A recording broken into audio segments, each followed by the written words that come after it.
Hi friends, thanks for joining me over here at Wild Pony Designs. I'm Lori, and today we're going to be making this really cute Kiki Crossbody bag from Sew Yours. It has a front pocket,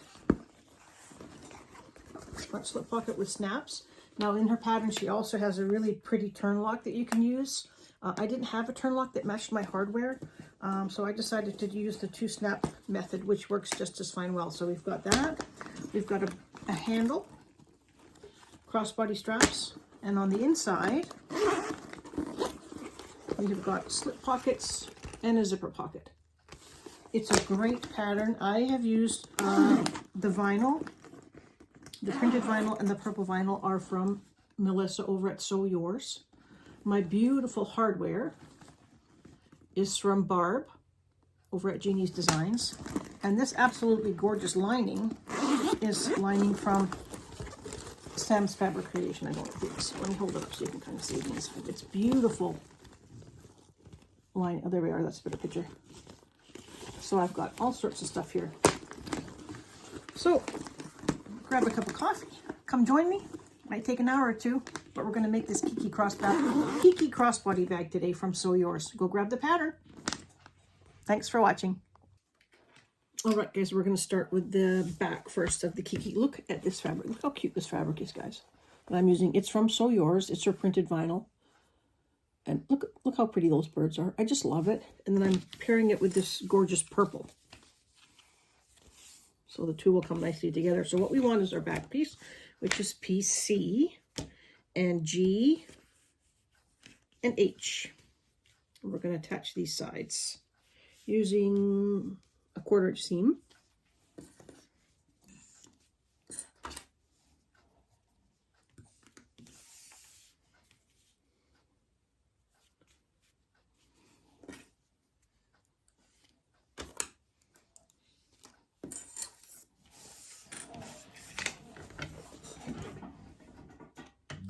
Now I'm using about a 4 on my machine. I'm using my Thor 1541 that I sew on all the time. I'm using thread from Kasaya, and it's this gorgeous purple. Let's see if I can see what the name of it is.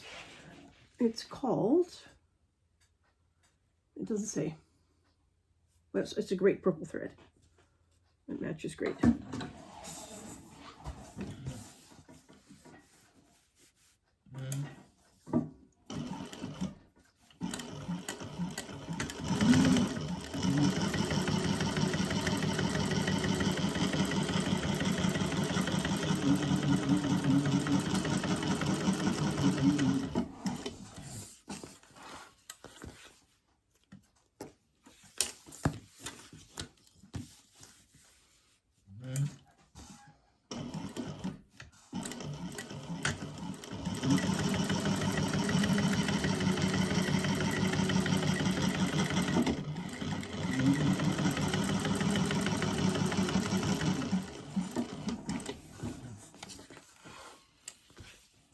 Okay, now what we're going to do is we're going to press the sides open,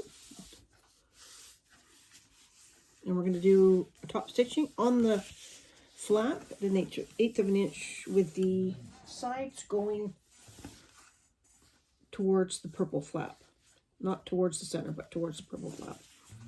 We're just going to do an 1/8 along that side there.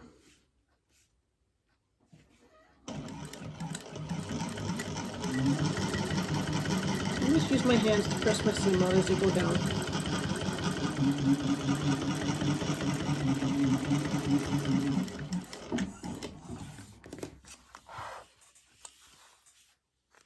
Hope you guys can see well enough with that.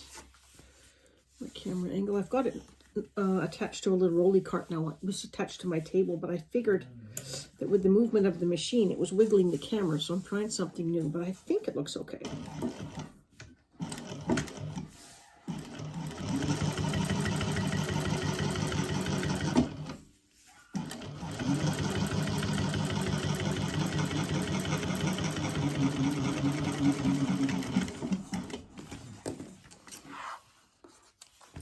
Okay, and that is the back piece.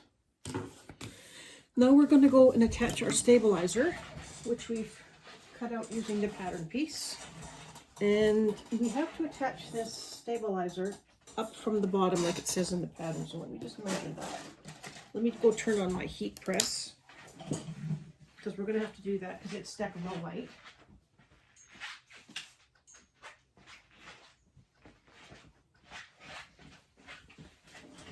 Alrighty, so that's there.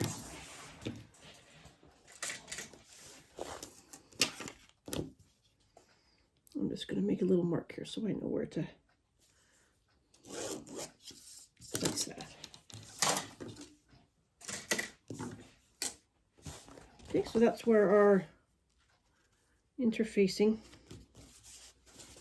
will sit, but I'm going to have to wait for my heat press to heat up a bit. I should have had it on before and I forgot. So while we're waiting for that, I will grab the front pieces.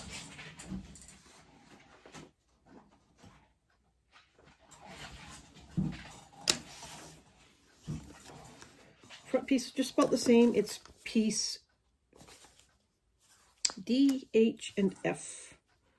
And it's almost the same. It's a little bit shorter than the back piece. But I'm going to move my camera back a little bit so you guys can see a little bit more. Hopefully that will work. Sorry for moving the camera when you guys are watching. That would get a little bit of a better viewing space. Okay. And we're going to do the same as we did on the back piece.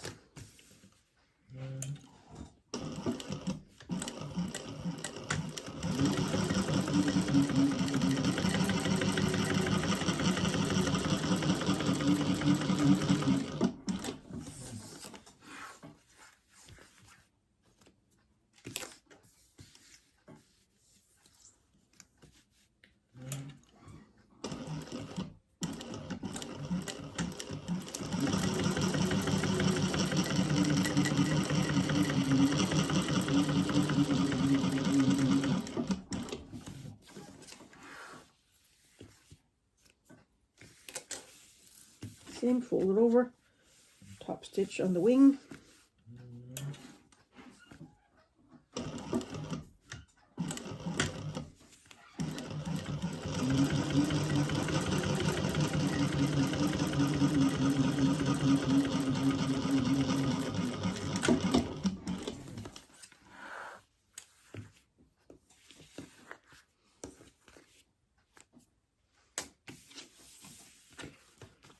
I think you need to come up a little bit.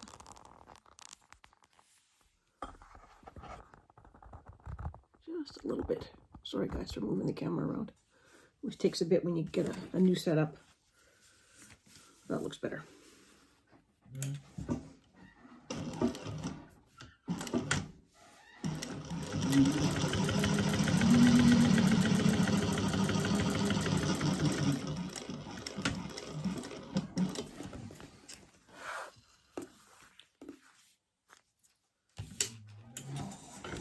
Okay, now we have to do the same on this. We have a piece of stabilizer that we're going to go put on, and I'm going to go over to my heat press, and there's no point in me taking you over there, but I'll come back when I've got my stuff all pressed.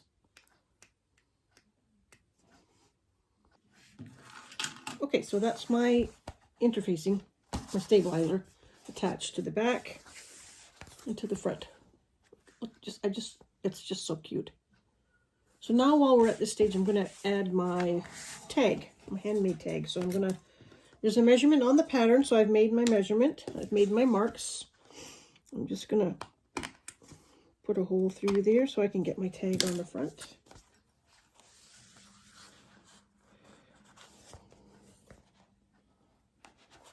Hopefully I've made it big enough. I think I make it just a little bit bigger. This is a big, big tag.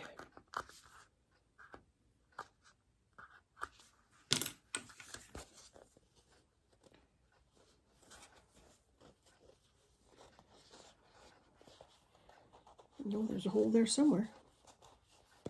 There it is. And there's the other one.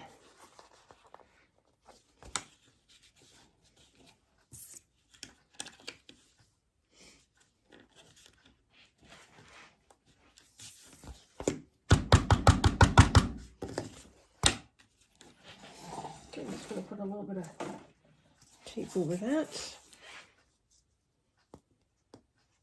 And know some people don't, but if it keeps it from getting scratched, I think it's worth it. We just use my little hammer. A little bit of noise, guys. Just flattening that out a bit. Just putting my... There, so now I've got my tag. You see that with the light.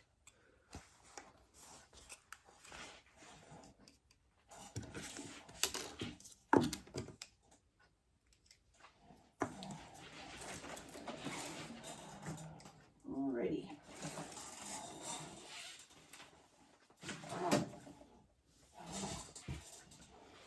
Just check my pattern and see what's next. Okay, this is the continuation of the top flap. One second, I've got some alcohol on me.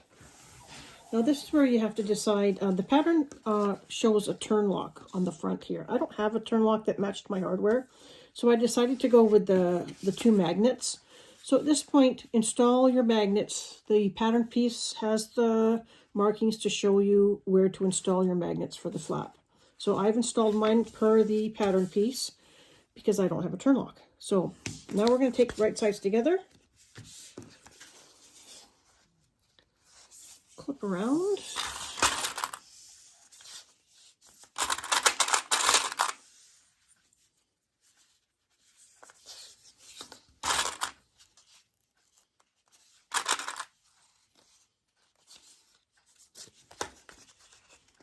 flip from the side to make sure I'm getting it all where it should be.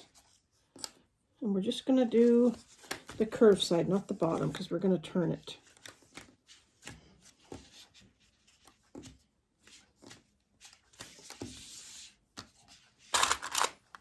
Okay.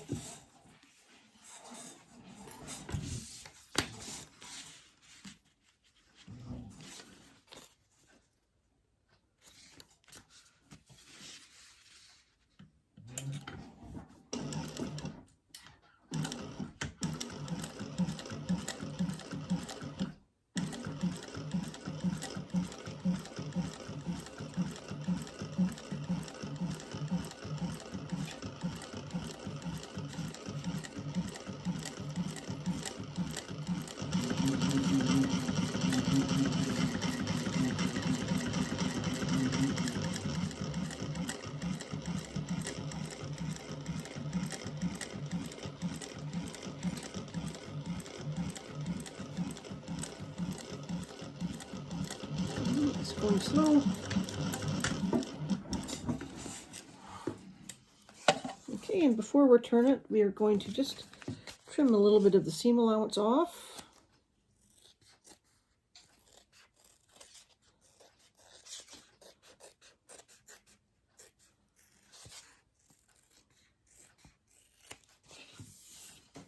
And also you can do some little snips to help it turn. Just don't cut into your stitching. Just snip the curves. Yep.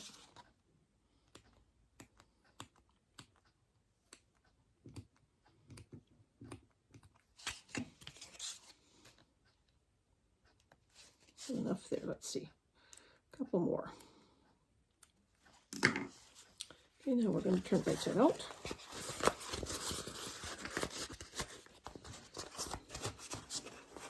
And get all of that poked out.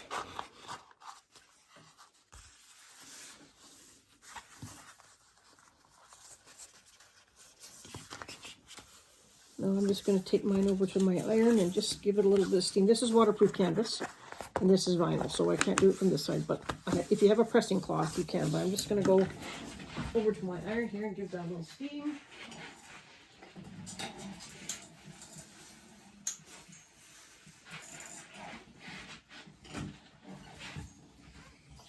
Okay, and now we're going to do a 1/8 of an inch seam allowance.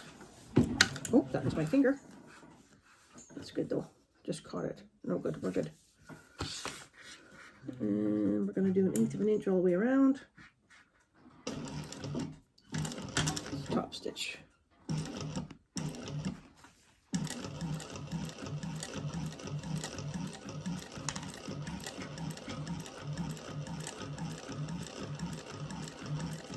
I have to go fast with the top stitch. Look at that, I got my nail. No blood, so we're good.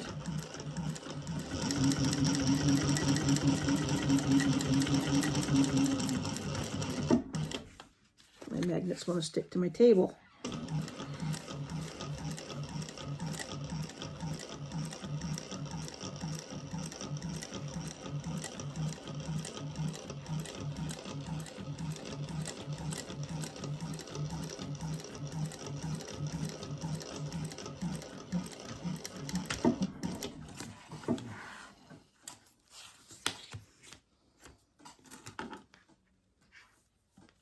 Okay, so that's our flap. Now, if you're doing a,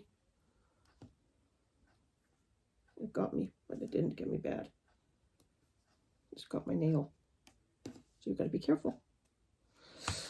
If we're doing a turn lock, this is where you would follow the pattern directions to do your turn lock placement. And she has that in there, but because I didn't have it, I'm doing my two magnets. Okay, we'll get on to the next step. Okay, now we're going to take our pocket flap. We have our exterior bottom. We're going to take a flap with our magnets that we just did. We're going to baste it on to the top. We're going to line up our centers.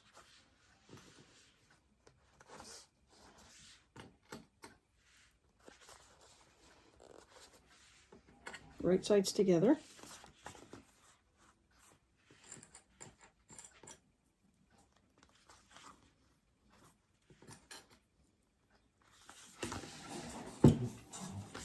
Just going to baste that on there.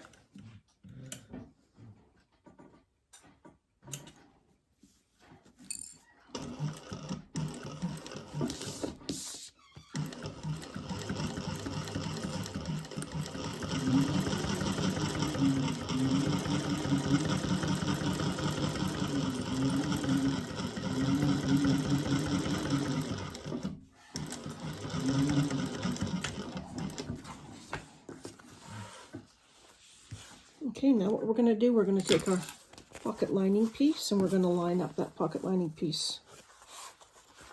Just get my centers there too.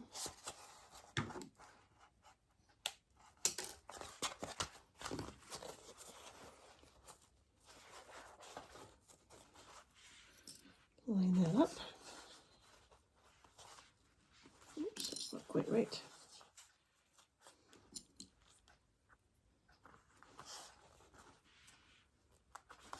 I have put a little bit of stabilizer on this too because this waterproof canvas is very thin.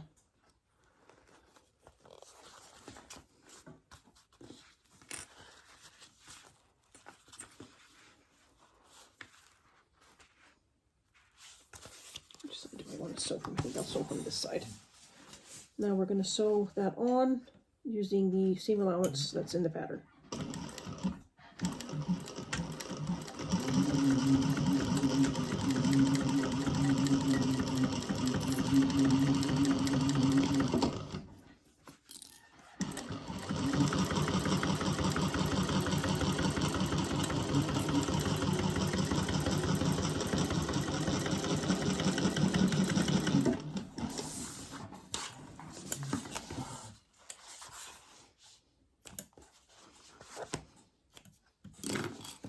We're going to turn that all right side out. Guys, that's going to be so cute. Look at that. Look how nice that's turning out. There's my fun lining. The lining fabric is from Louise at Sam's Fabric Creation. And the vinyl, the exterior vinyls are from Melissa over at Sew Yours. So I'm just turning that, giving it a good finger press, because we're going to top stitch now here on the front. Just want to make sure my waterproof canvas is all at the back. Let's just clip that one there.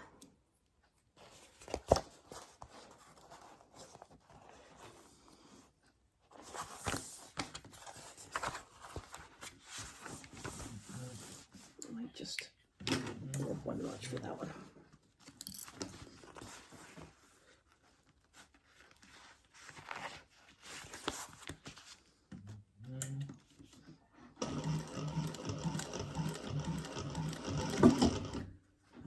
Increase my press her foot because I don't want it to snag on my pretty vinyl.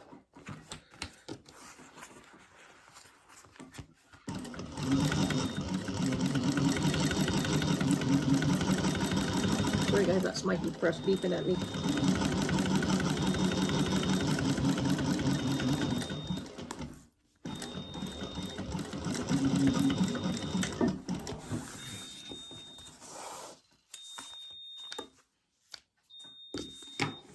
Look at that. Very nice. All right guys, now we're going to move on to the next piece, which is piece A, which is our exterior front. And depending on what you used, if you used your turn lock, this is where you install your turn lock. Once again, I've used the magnets, so I've just followed the placement guide on the pattern piece, and I've installed my rivet magnets on there. So if you're doing a turn lock, this is where you would do a turn lock. So it just depends on what you're using, but they use the marks in the pattern. So now I'm just going to snap these two together. And that's going to be our, look how pretty that is. That's going to be our front. And it snaps down. That's going to be our pocket. So I'm just going to clip this.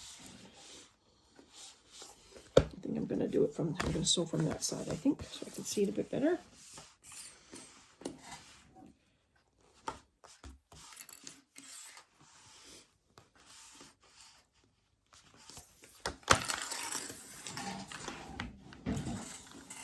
And I'm just attaching those two pieces.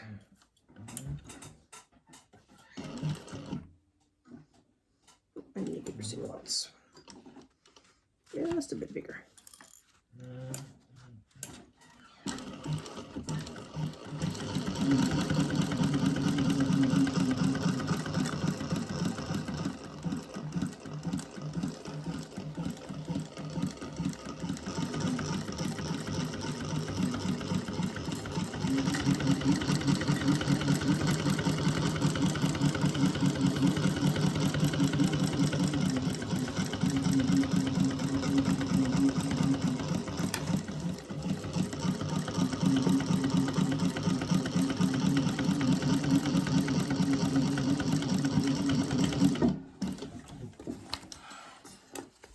Alrighty. And that's it. We've got our front done with our tag and our snaps, and we have the back done. Look how cute that. I just love that vinyl. It's just so cute. And now we'll go on to the lining.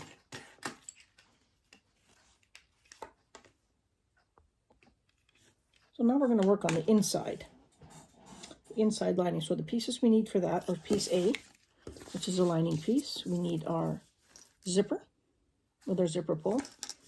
We need the actual pocket itself, and we're going to need the zipper overlay. So whatever you've cut out of the zipper overlay, and I have put double-sided tape on the back of my zipper overlay, and we're going to install that.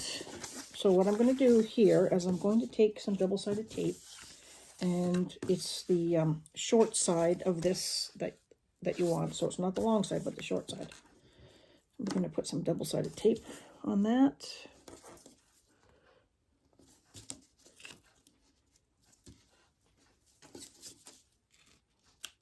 I'm going to put it on both sides.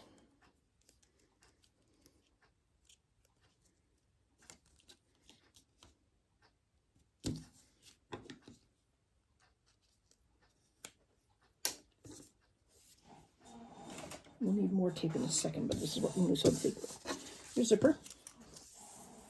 And I've installed the pull, and my zipper is just a little bit bigger so I can take the pull out of the way when I'm sewing it so it's not in my window. I'm going to line up the zipper, right sides together, because we want to look down into the pocket and see the right side. So I'm going to line up that zipper. I'm going to baste that on. Let me just double check my seam allowances on that one. Let me just pull that up. Yeah, we're just going to baste that on. That's what I thought. So I'm just using a 1/8.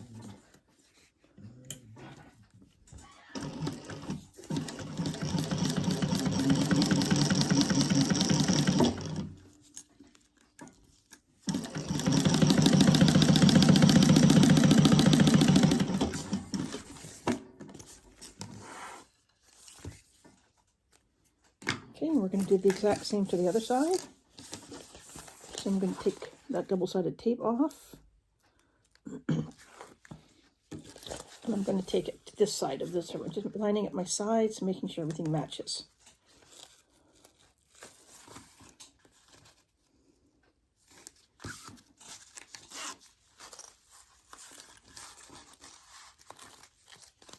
Just make sure your zipper's lined up with the top of your pocket.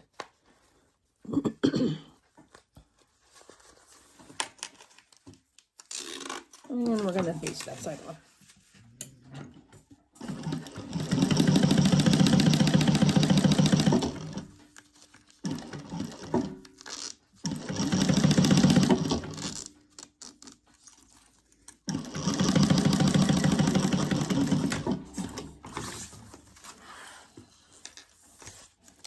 I'm getting low on bobbin, but I'll take a chance still. So I've got my zipper pull kind of off to the end here. I'm going to just put a staple in the end so I don't lose it completely. So basically what we have now is this tube. And so if I were to open up this, now you see the inside of the zipper. That's going to be the lining side, and that's what you're going to see when you zip open the zipper. Now we're going to take our lining piece, we're going to install our zipper overlay. I said I've got double-sided tape on mine. We're going to follow the directions in the pattern for attaching that.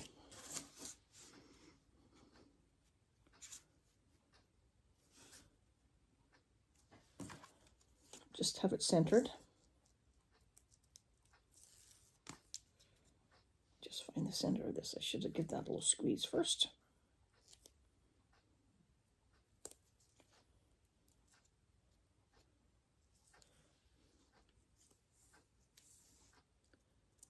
I'm just taking the double-sided tape off one side first.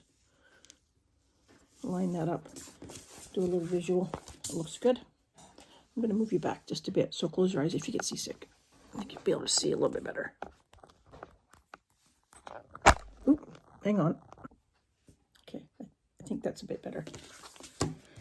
Okay, so I made that look even. I'm going to take the tape off the other side.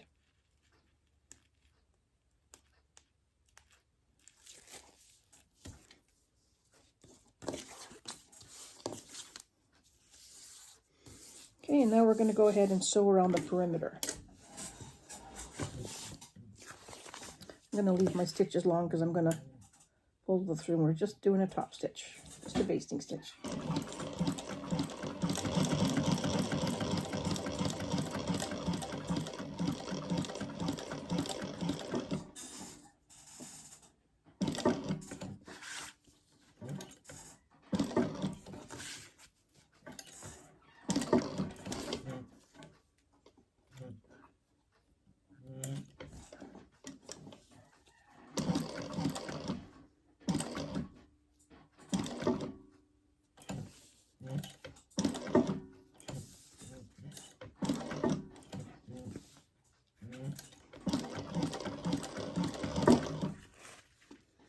Pull my threads through while I'm here.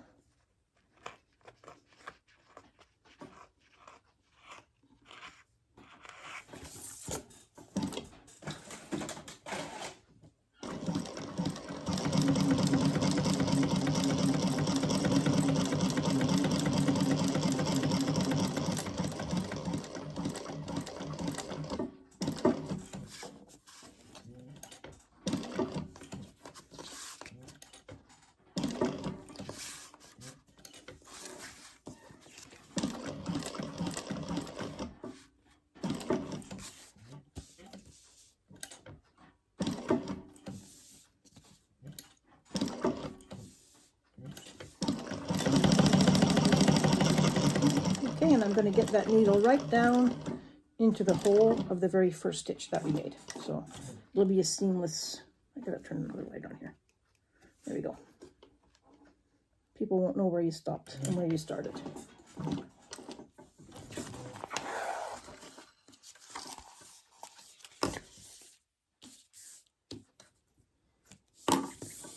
Pull that one through.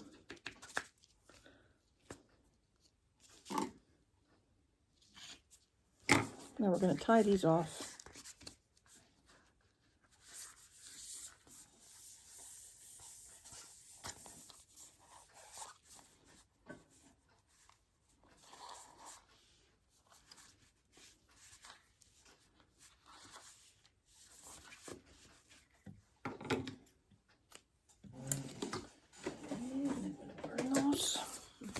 melt them so they don't come undone.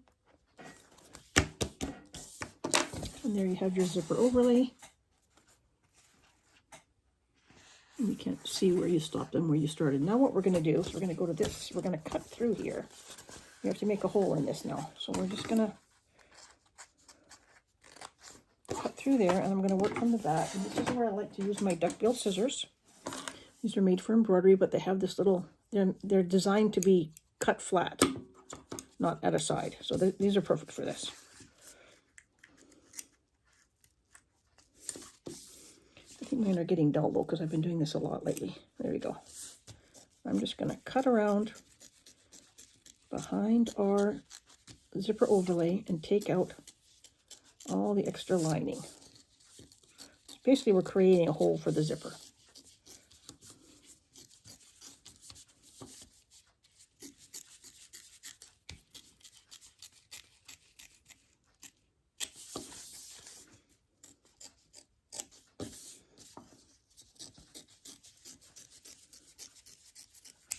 There.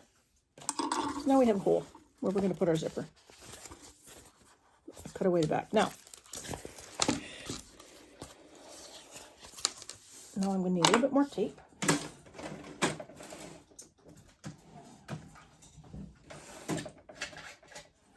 I'm going to use this fun little tool. And this is from Garth over at Myth Leather. And this is like a zipper installation jig. And it holds my zipper in the place that I need it. So apparently he has 6 left. He said I could promote it again because I did it before. So go over to his website, mythleather.com, and he can get these for you. And they are, one side holds, if you can see it on this end, a number 5 zipper. And the other side is a number 3 zipper. So if you use 5s or 3s, you can use it for both. And it is 7 inches long. So I'll show you how I use it. So first of all, I'm going to put a little bit of double-sided tape on my zipper here. We don't want things shifting. This is why my zipper pull is out of the way.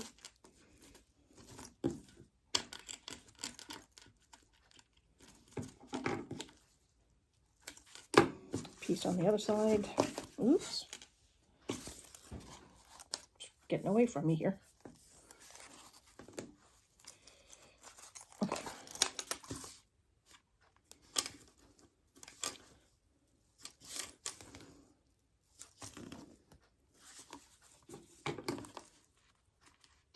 Okay, now we're going to just flatten that out. Make sure our pocket's not, we want it to be just the zipper part showing, not any of the lining. I'm going to pull that off. I'm going to take my zipper overlay and I'm going to center it roughly. You can kind of see on top of my zipper. So this is where the zipper jig comes in. So what I do is I place my zipper jig over my zipper. And it sits down there, and that's where you can put your zipper overlay right up to the zipper jig. And it holds that spot perfectly. You see how I did that? Press down the tape. And my zipper should be in there just perfectly.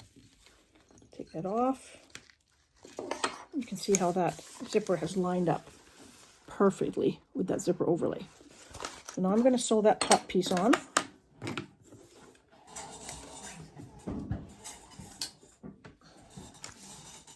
Now Melissa does hers because it's a pocket. She doesn't do it all the way around. She does a little bit different. So I'm going to make sure that my pocket is out of the way, all the way down to the bottom. I'm just sewing the zipper.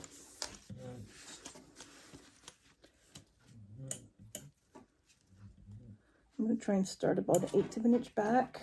I might have to put right there. I'm going to leave my thread tails long. I'm just going to sew the other side.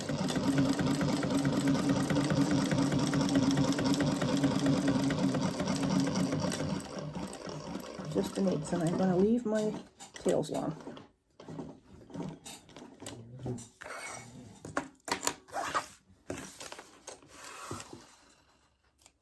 Okay.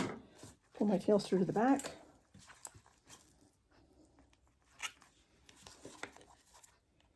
And I'll do all the tying off after we've sewn this on completely. Okay, and I'm still not worried about my zipper pull because we're going to leave that end open. Okay, now I'm going to flip this up. I'm going to take the tape off the other side of the zipper. I hope.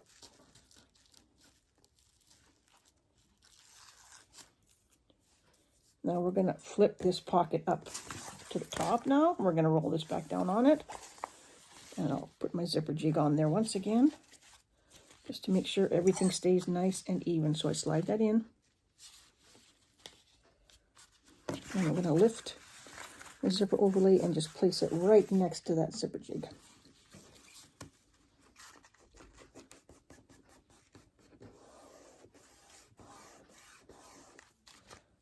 And look how perfect that zipper is in there, guys. It's wonderful. I've been using this for years.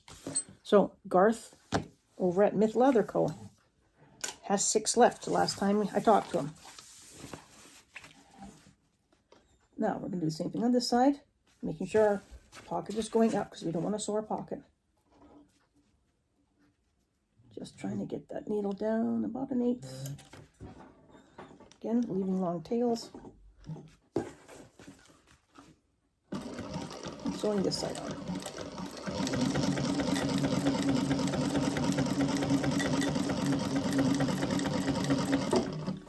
I'm going to check my bobbin after this. Now, I'm still not worried about putting my zipper pull in. It's still out of the way. I can do that before at the end of this step.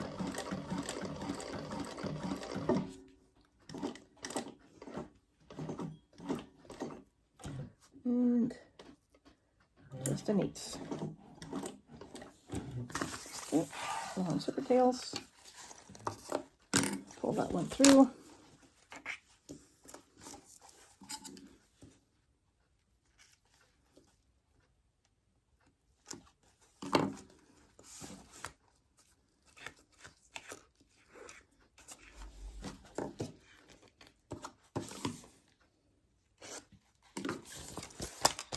Now basically the pocket is sewn in. Look how perfect that zipper is placed in there. It's absolutely even on both sides. So now I'm going to take the tie. Now I'm going to push my zipper pull back through. Now we want it at the front of the bag.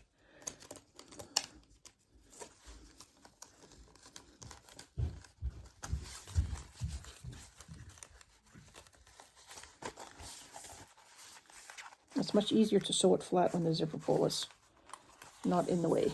Oops, I got a thread caught on the back. I knew there was something going on there. It's caught on the thread. Let me get these out of the way.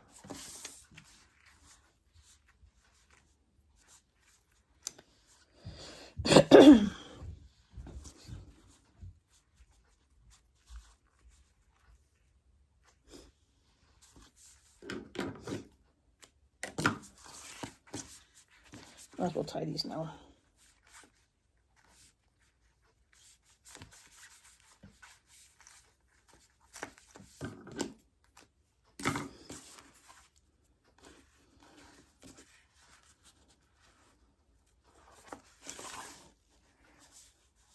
Pulling the threads to the back just makes a nice finished look to the bag. You don't see any thread tails or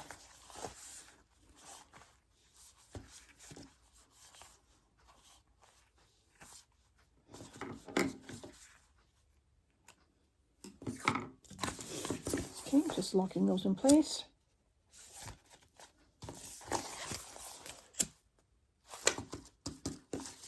Okay, now we'll get that zipper pull in there. There we go.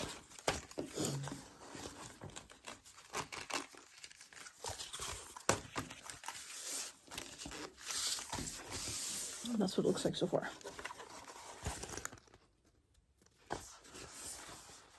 So now we're going to go to the sides, and we're gonna do these ends here. Apparently, we're going to do that last.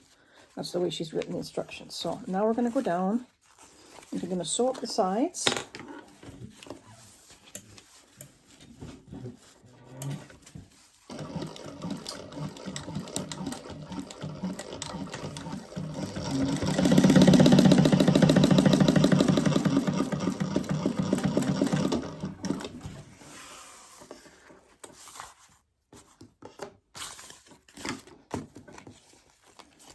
See, and I've got this staple on the end from my zipper pull. And I don't have to worry about taking it out because I'm just going to trim that extra zipper tape off when I sew up the sides.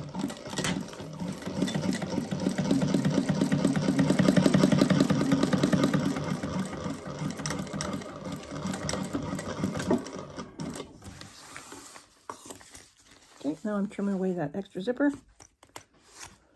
I'll just take my lighter again.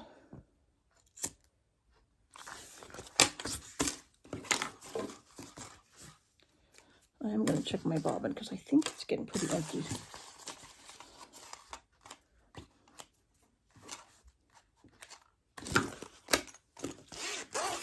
Let me just double check to make sure I've got enough to do. Just these two little sides here. I think I should. Now I'm going to start again in where I ended. We're going to sew those side seams.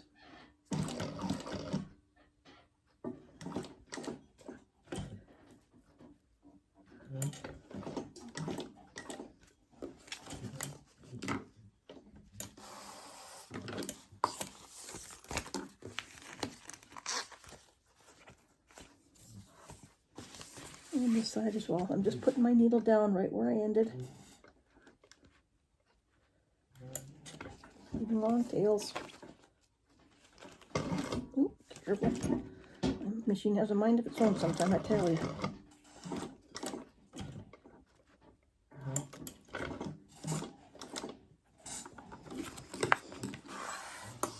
Okay, I'm going to pull all this to the back.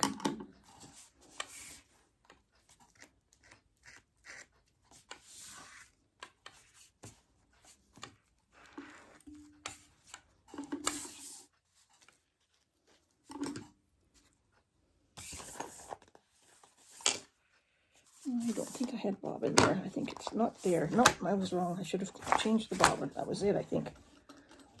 I lost it. Bobbin chicken. No, it's still there. I still have enough. There's kind of a mess in there. That's the only problem I have with these machines is this. I'm just going to put a new one in. It's not worth it.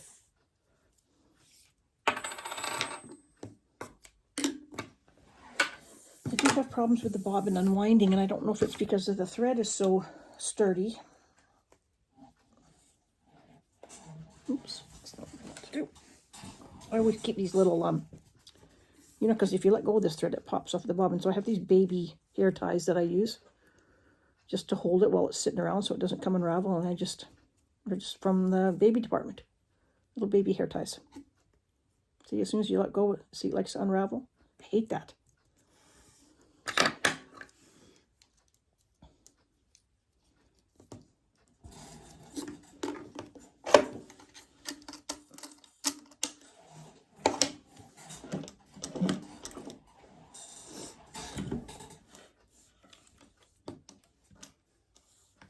And I always like to run a test piece through, just in case.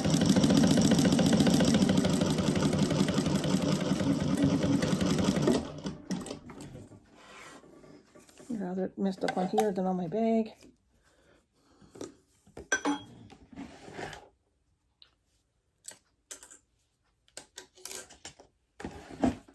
Now let's see, which one did we miss? We missed this one. Not sure what happened there. We'll do it again.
Okay, I'm just going to go clean all this up and I'll be right back. And now we're going to work on the other pocket, which is the inside slip pocket for the other side. We're going to take our slip pocket, we're going to put it right sides together. We're going to clip the sides, so we're only going to sew the sides. So basically for this step you need your lining piece, your slip pocket, and your slip pocket trim. And the slip pocket trim, I've put a piece of 1/2 inch double-sided tape that we're going to use on there.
Oh, we're going to just take a little bit of the corners off.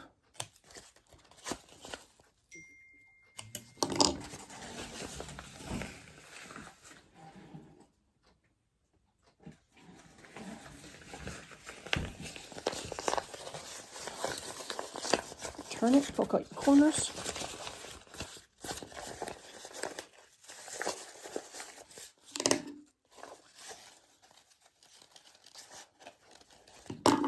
Now if you're using cotton, you can go ahead and press this at your machine, at your iron. This is waterproof canvas. I can still press this a little bit. I might just do that just to make sure my side seams are right on there. You can quite often press waterproof canvas from the front side, but not from the back. I'm just going to do that right here. My iron is right here next to me. Give her a little shot of steam.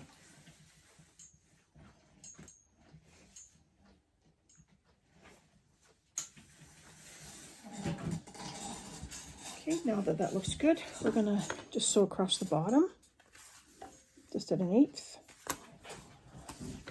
Close that up.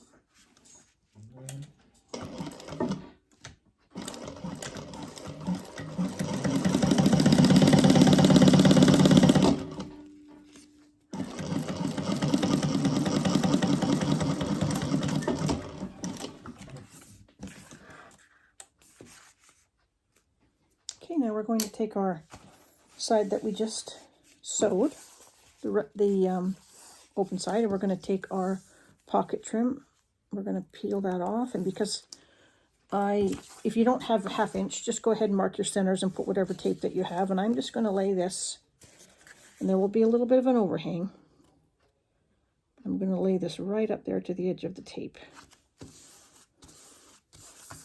Fold that over. And clip.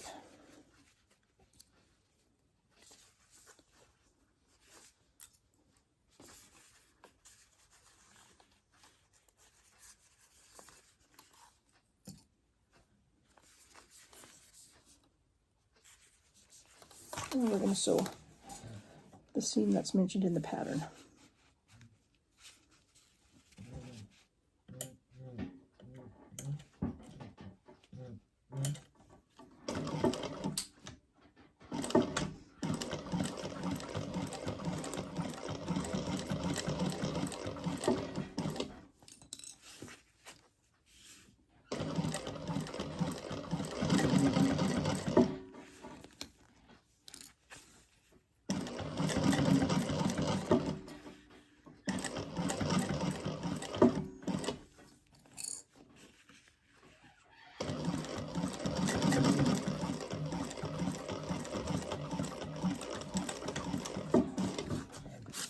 Now we've got our pocket trim on there. Just trim off the excess.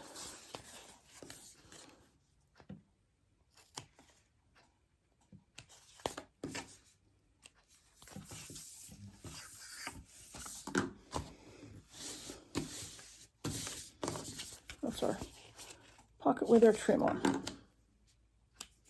Now we're going to place this on our piece A.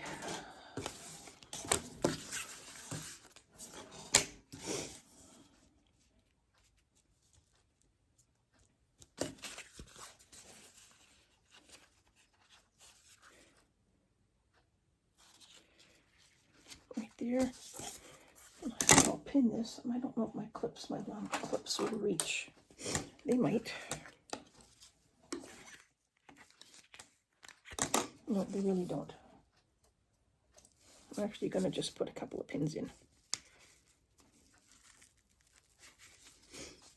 You won't see it. This waterproof canvas, when it's sewed up, it's like an air pocket. It holds air like a balloon.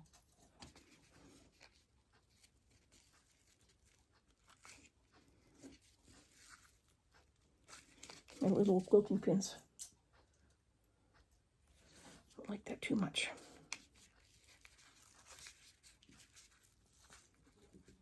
Yeah, that should do. Okay, now we're going to sew around. Let's make sure it's even. I don't know if it is. I'll be happy if it's not. No, it's not. This side slipped up a little bit.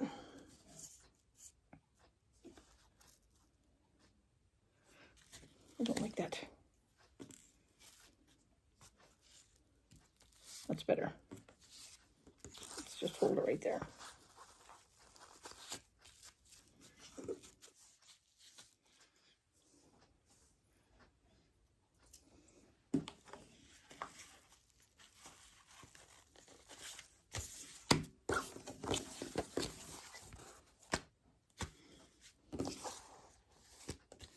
I don't know why I'm fussing over this, but for some reason it keeps shifting on me every time I go to pin it.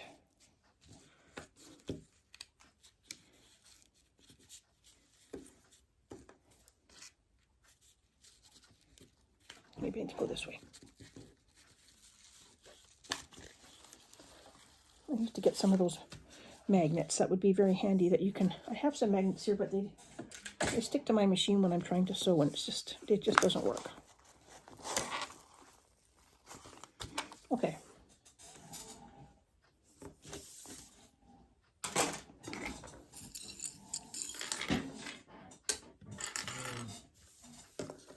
Now we're going to sew down the sides. And I think what I'm going to do, I'm going to take 3 of these.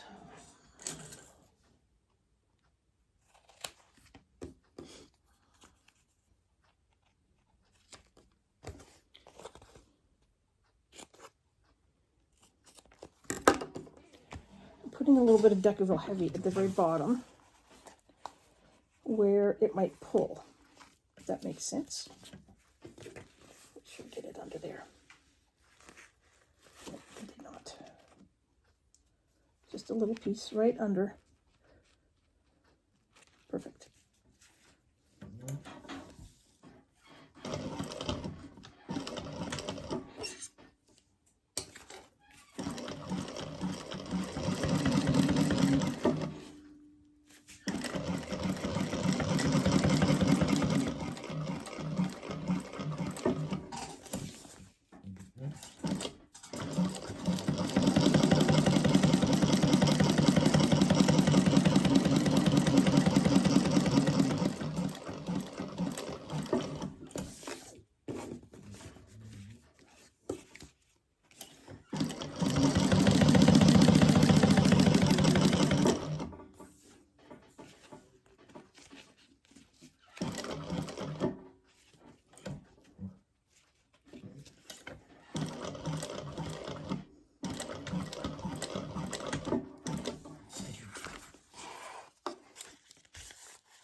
See what that does? It just gives it, because this is quite thin, it just gives it more support so you don't have to worry about the threads pulling out.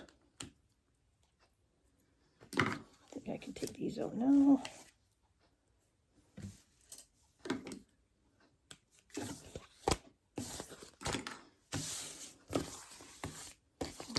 Center. I'm just going to go with the center. I'm just going to use chalk here because I think that's the easiest thing for me to use on this.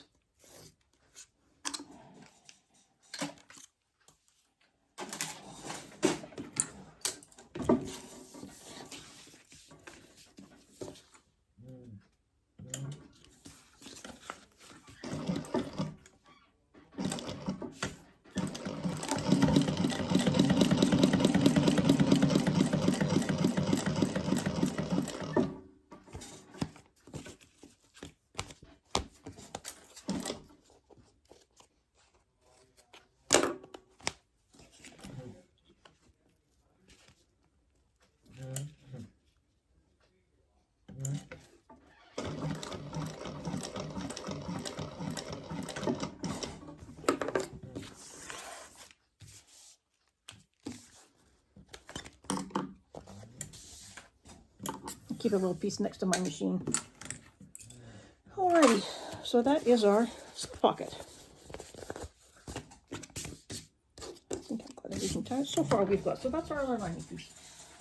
So let's just recap what we've done so far. We've got our 2 lining pieces, one with the zipper pocket, one with the slip pocket. We've got our front exterior with our fold down flap, our big pocket, and we have our back exterior. Now let's go on to our next step. Okay, now we're going to be working on the zipper panel. And we're going to take our zipper panel piece number O, and I put some double-sided tape on just to hold it in place, and we're going to attach our zipper to this.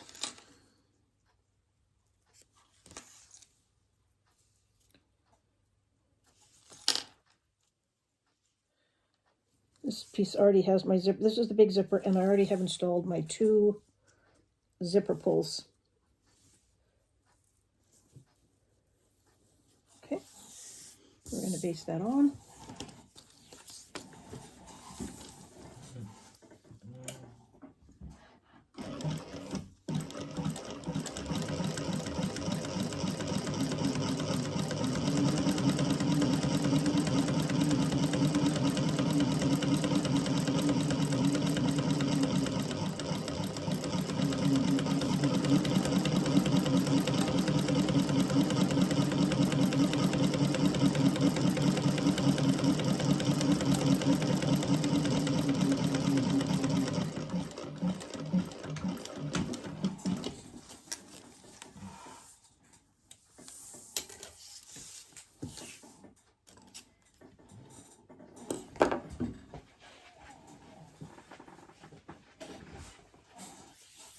Now we're going to take our lining piece. I'm tempted to take that as well, but I think I'll just clip it. We'll see how the clipping goes for that.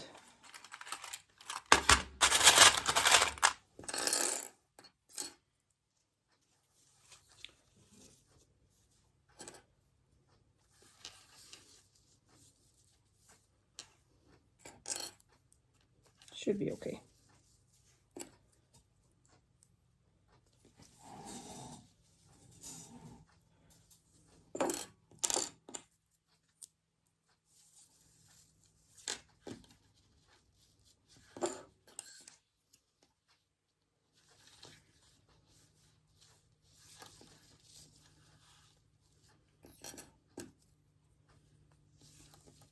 It's a pretty long zipper too. I think it's like 20 inches. So it's a big zipper.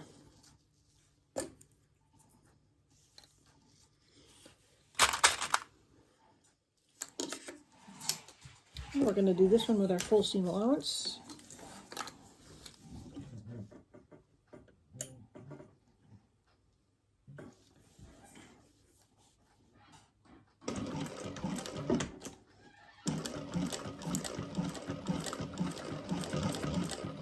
Take my time, I don't want it to slip.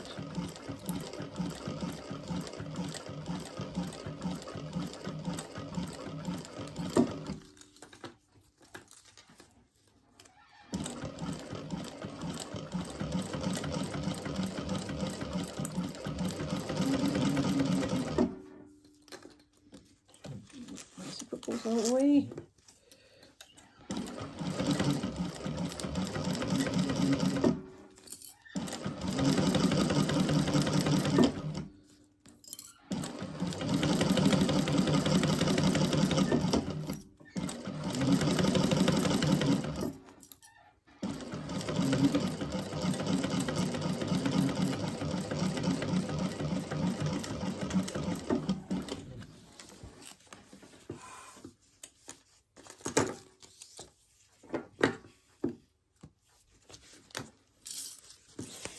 Now we're going to open these up.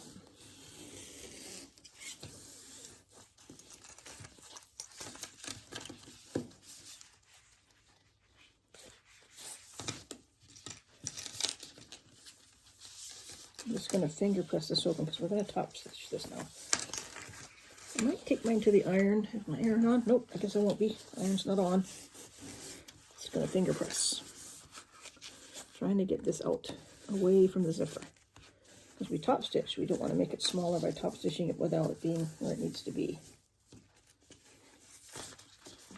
Okay.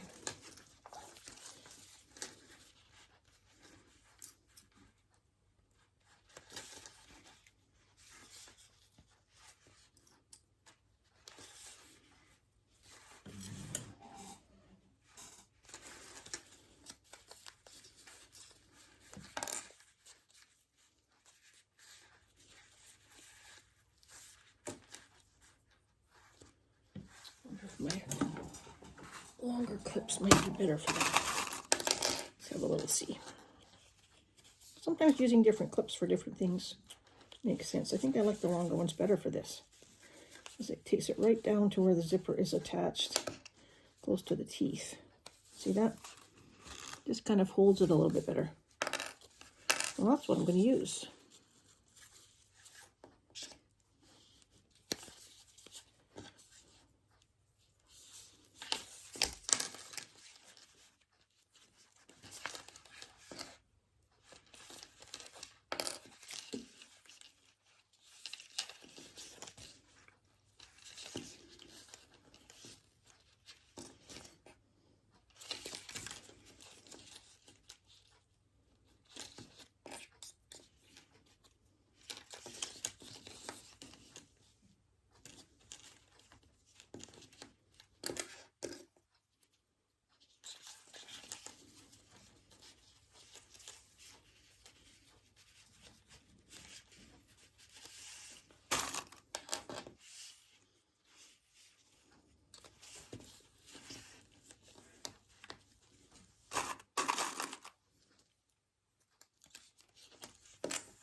And don't be afraid to use as many clips as you need to use.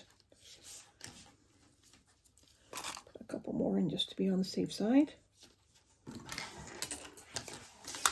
Only got 2 on the floor so far. Must be a record. Now we're going to top stitch. I think I'm going to turn my top stitch up just a little bit for this.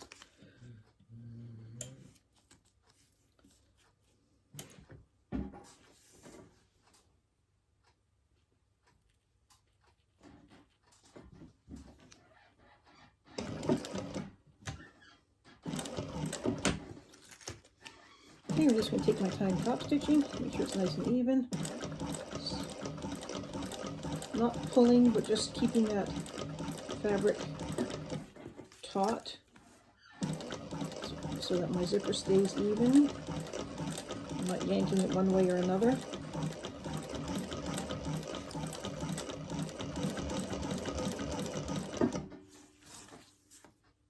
Yep, looks good.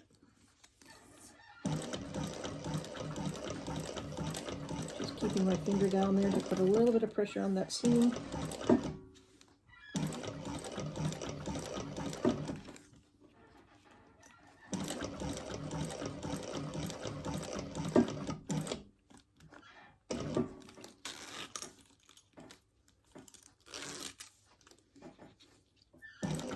Just putting my finger underneath and making sure the back, the lining side, is also where it should be.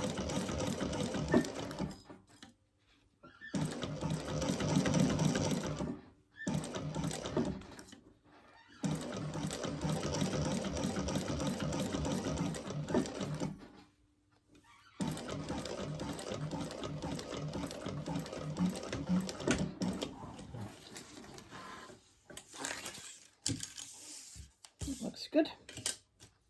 And now we're going to do the same thing over here on this side. We're just going to get those two seams to hold tight. So I'm going to do my basting stitch on this side, just to keep it flat.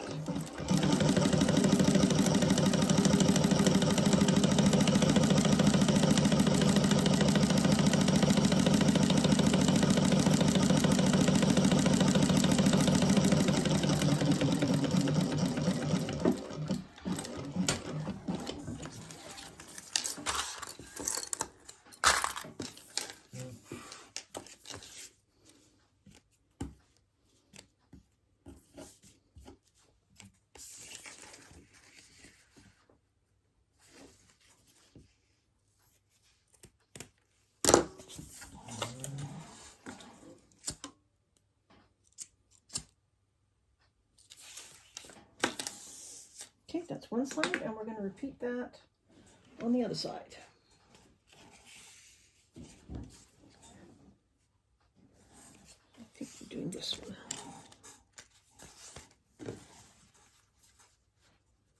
And I think I'll do the same thing like I did before. Put a little bit of tape on, just to hold it. We do love our double-sided tape. If I can find the end. There we go. And this is just 1/8 tape. I like 1/8 because it stays out of the seam allowances. It doesn't show when you've done like a 1/4 inch seam. It's really buried in the fabric.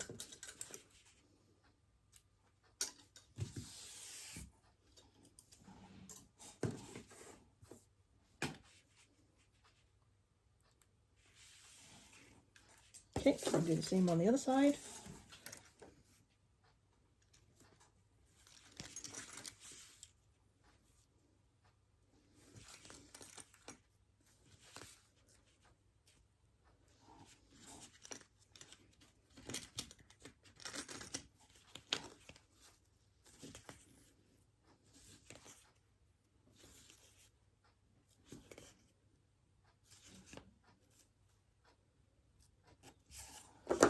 I like basting. I think I like the tape better than the clips on some things for sure, especially zippers. Okay, basting that on.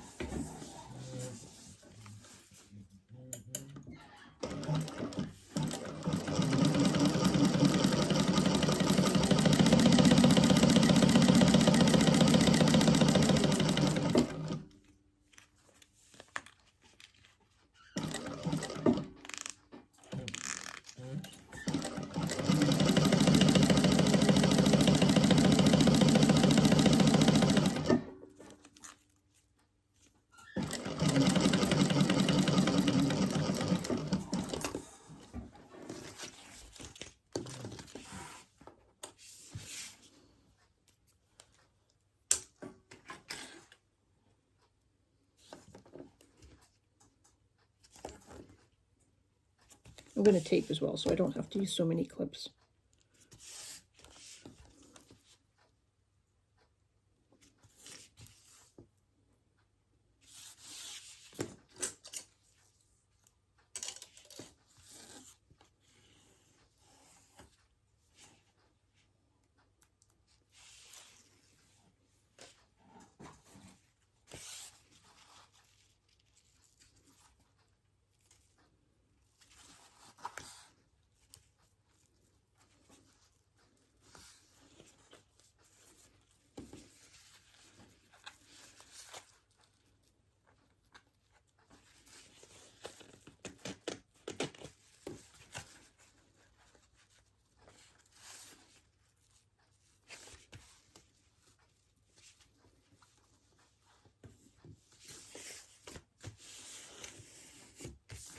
Just going to put a couple clips in, not as many.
the zipper panel.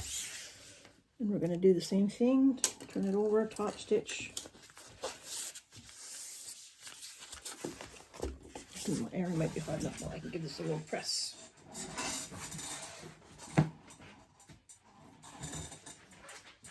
Got it set up right here beside me. That little steam.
I'm just using both hands here to sew this, and I'm kind of, with my right hand, I'm just kind of holding the lining side, giving it a little bit of pressure, and then with my top pen, I'm just kind of moving my fingers over, making sure that the top vinyl is moved all the way over.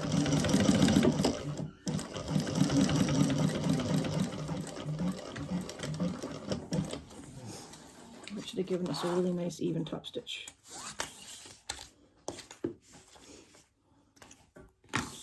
Yeah, that's our zipper panel. I'll do the same thing over here that we did over there. Just go around it.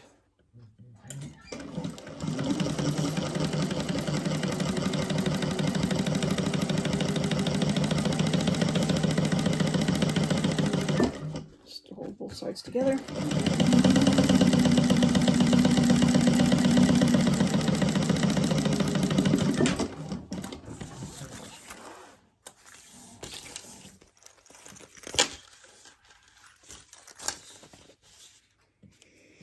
And I missed some of it, but that's okay. It's all still within the seam allowance. Okay, let's see what our next step is. Our next step is a handle. Okay. What have I got for the handle?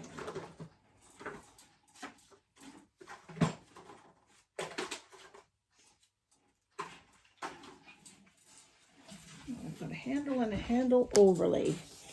So that's piece M. I'm going to work with this piece right now. Let me see what I did here. So we're going to do our regular handle. Mark down the center.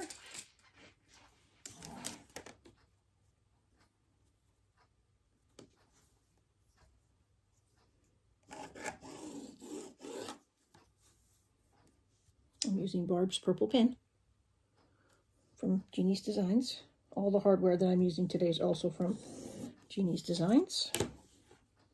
The lining is from Sam Fabric Creations, and the two exterior vinyls are from Sew Yours, and it's also a Sew Yours pattern that we're doing today. Let me see, let's use this big one. So I got a little bit of stuff from everywhere today.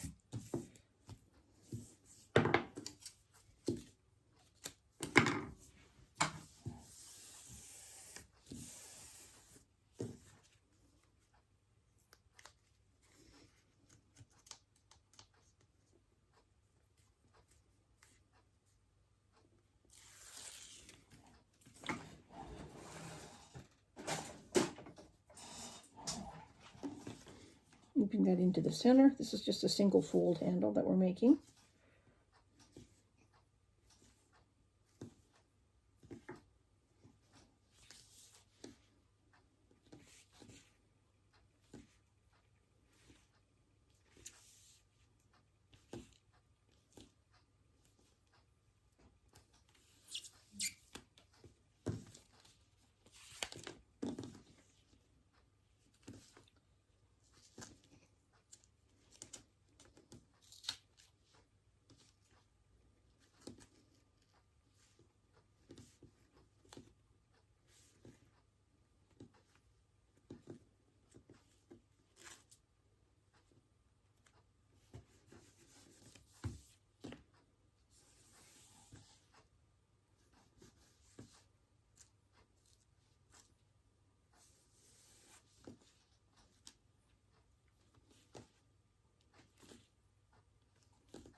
Excuse me.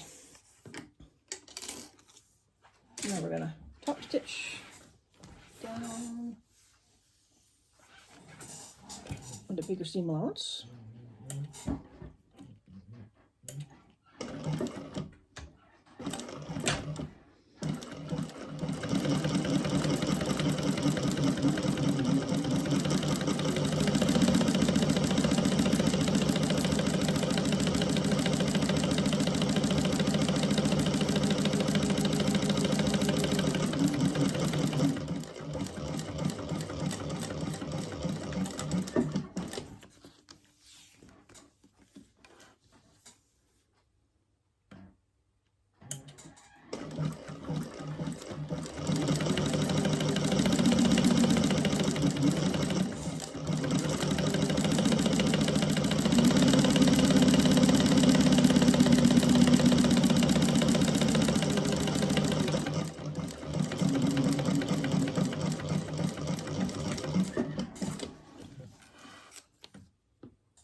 This is such lovely soft vinyl.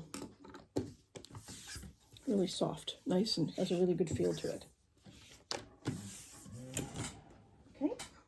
Oh, the zipper overlay. There's some instructions on where to make some markings on our handle overlay.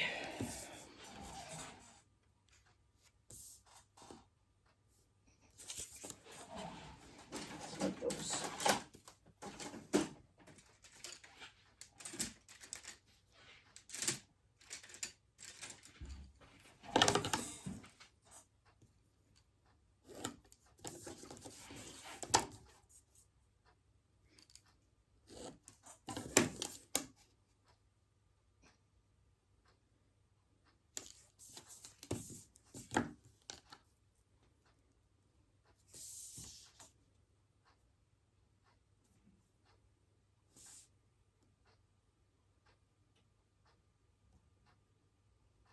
I'm just following the pattern piece.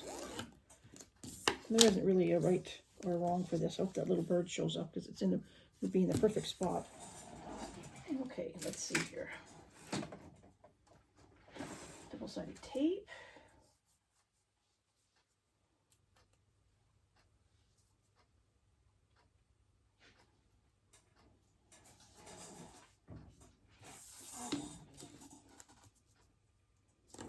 Just placing it where the pattern says to.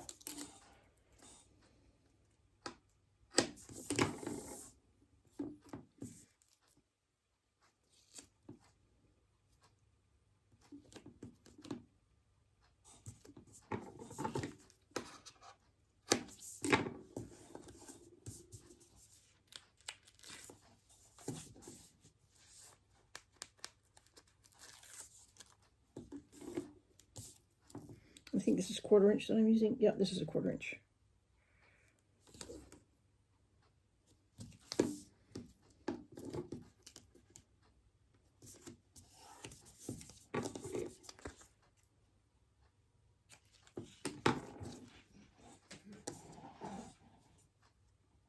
Okay.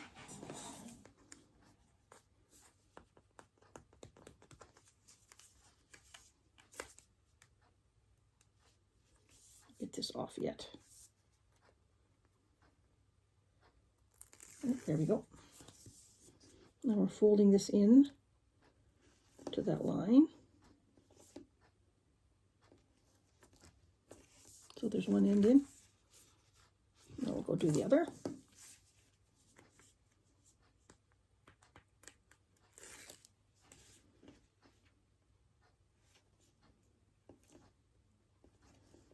So that's 2 ends that we folded in.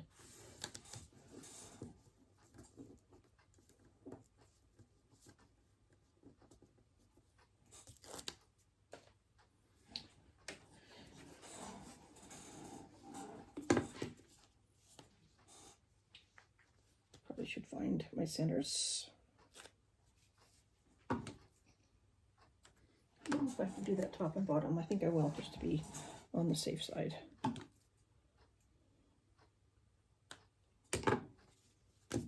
Okay.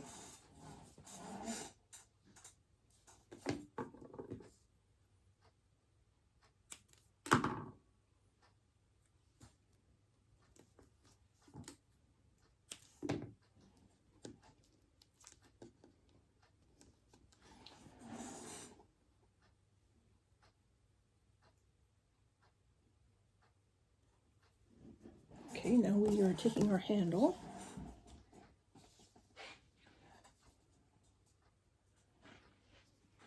I actually think I'm going to make a mark, another mark here.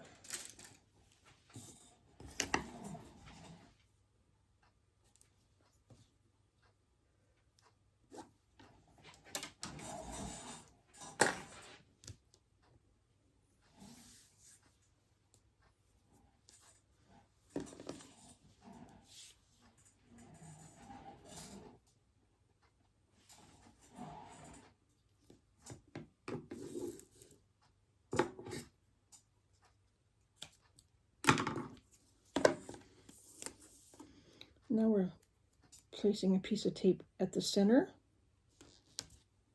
about the same width as the overlay it says here.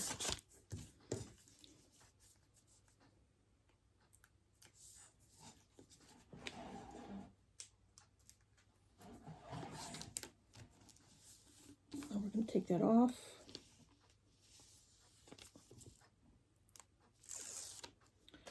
Place the center. We marked our center on the here. Looks good.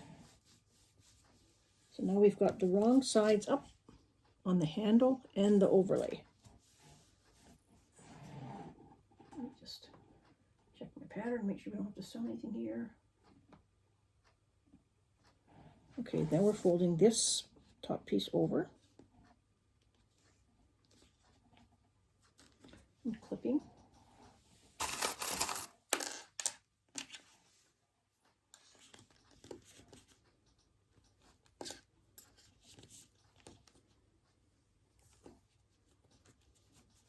I've actually never done a handle overlay before, so I'm kind of reading the instructions as I go along here. I think this is going to be really pretty when it's done, and it adds a load of extra sturdiness to the... Now, double-sided tape along the bottom.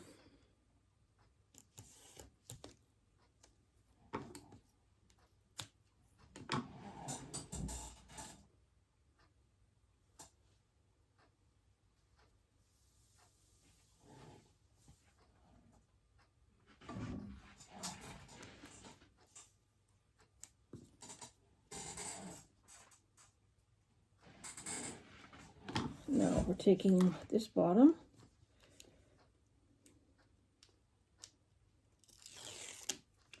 and folding it up over this one and clipping in place. I think that might be a bit too far. I don't want it to pull on the handle. I still want the handle to lay flat.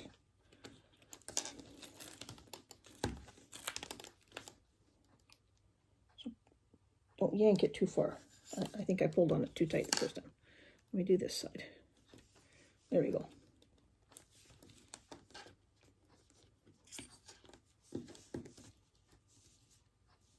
See, I had pulled it too far and it was creasing this end of the handle. That looks much better. Okay. Oh, yeah, the bird face shows just on the corner. So cute. Now we're going to do some fancy stitching.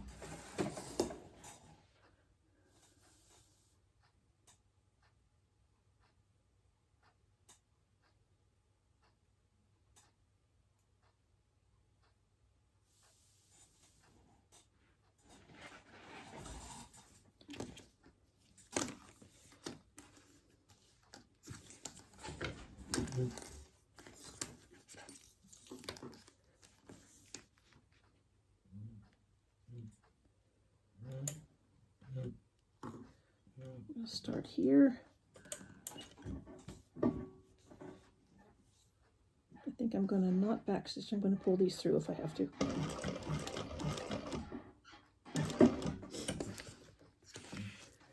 One more. Small one.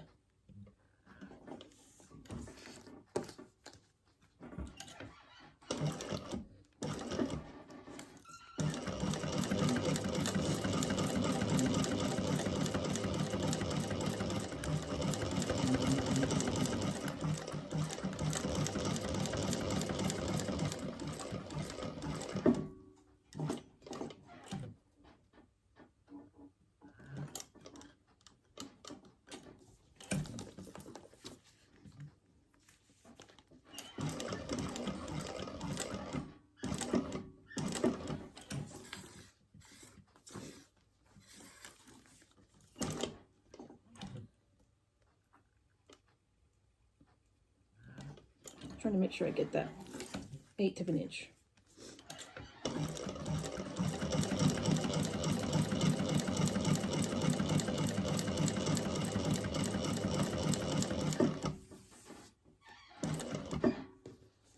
Pull this through to the back where we started. Well, I can.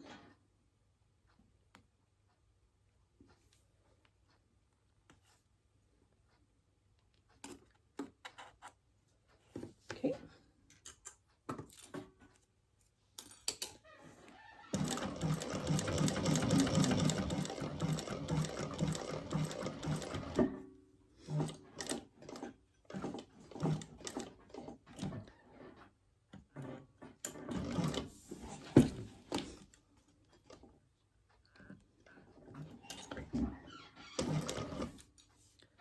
Now we're going to go around it again, but at a bigger seam allowance.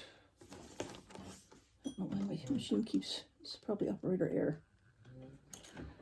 My foot's not happy. It keeps doing things, weird things. That's a bit too big. No, it shouldn't be.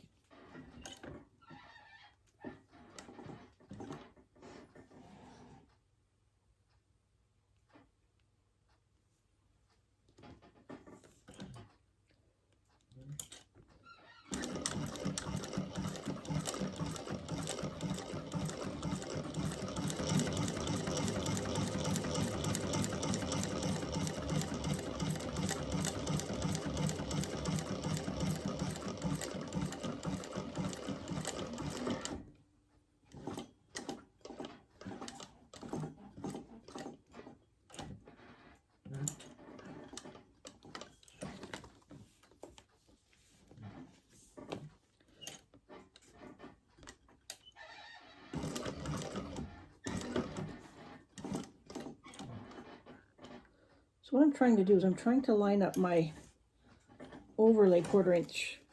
I'm trying to line it up so the 1/4 inch runs along with the 1/4 inch on my handle. That's the plan. Let's see how well that works.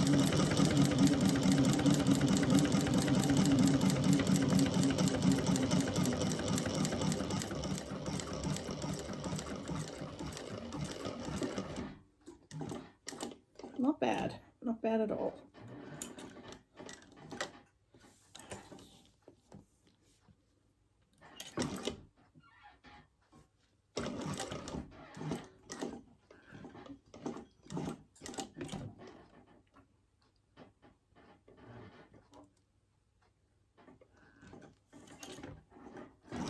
I think I'll just finish that last stitch off my hand.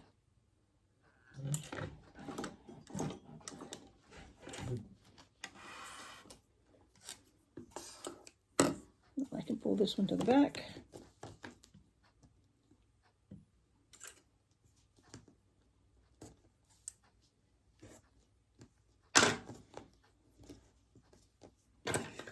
One's got lost over there.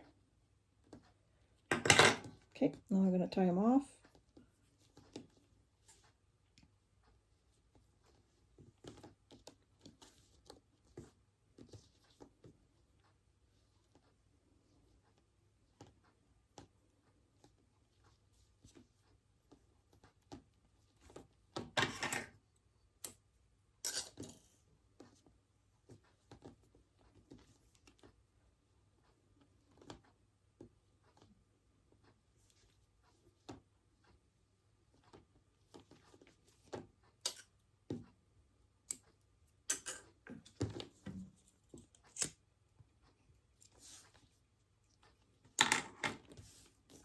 There, that's my handle and a handle overlay. Like I said, that's the first time I've done that, so that's pretty cool.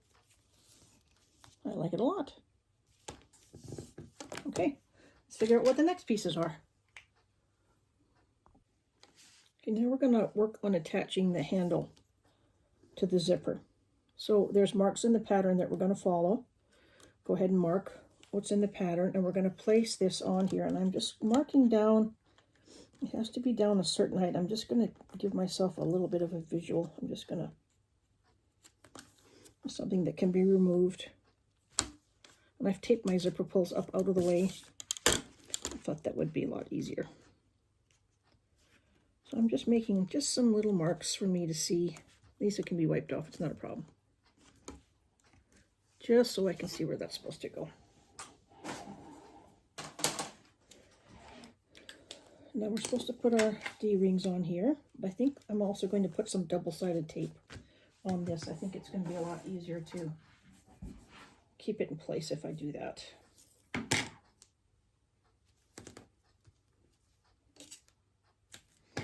Probably out of those. Yeah, there's some. Just I'm not going to put it where the marks are. I'm just going to put it down at the end.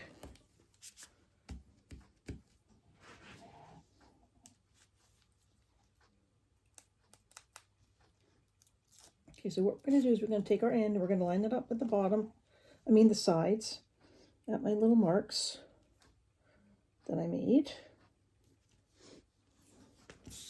This to the other side, so the handle's going to be up, so we're not going to sew this down until we've got these in place here.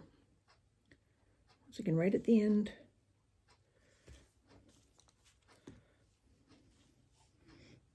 So we're going to be kind of doing this. Oh, I forgot to put my D-ring on the other side. Try that again. Line it up at the end. And just those little marks that I made. And I've got some long clips. This might be perfect for this. Yep.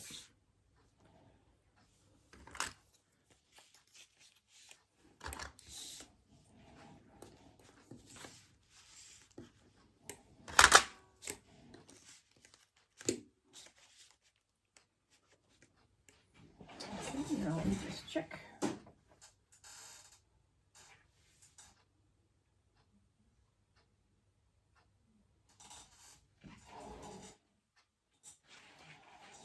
Okay, now we're going to draw a little square.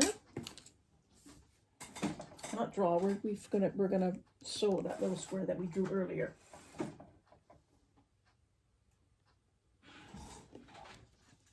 So we get the D-ring out of the way. I guess I could put a little bit of tape underneath the square. That would work too. Let me do that. I don't want this to shift. Stick a little piece right underneath there. Just within that square that we drew. Okay. Lining it up. Same on this side.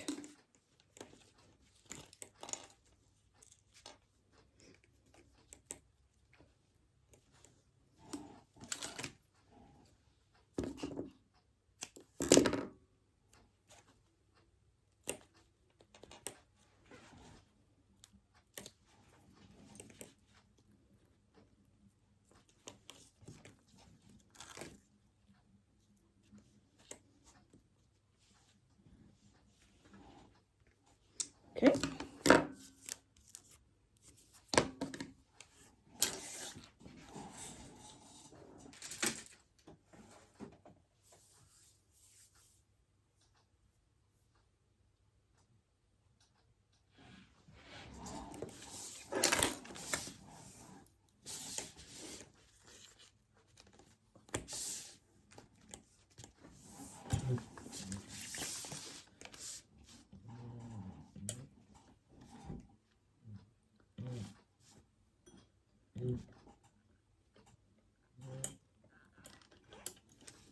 Okay, we're going to make a little box.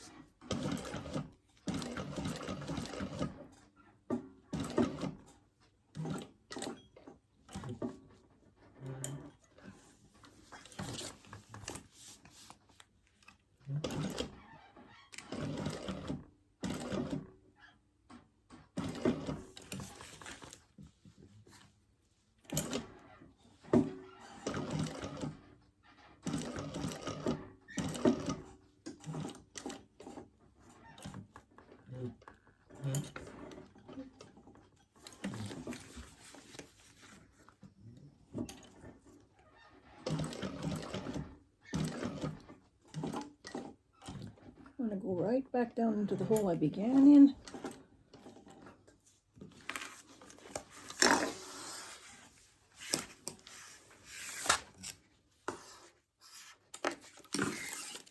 Go back to the back.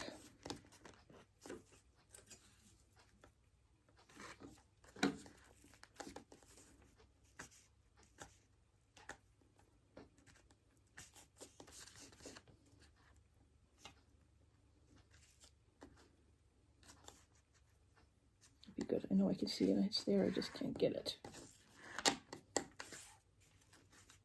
This one's in the way. There we go.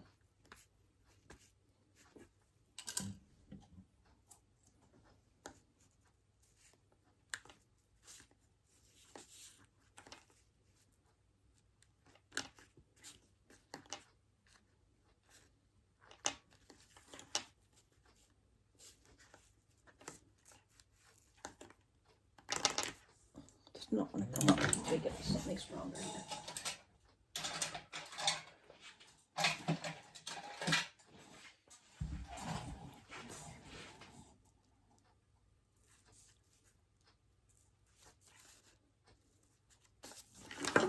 I'm just having a problem seeing it. There we go. That might be better.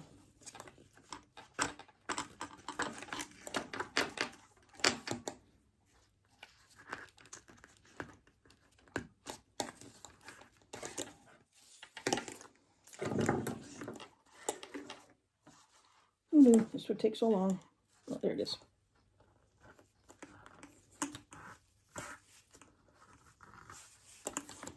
Yep, I got them all through. Yay!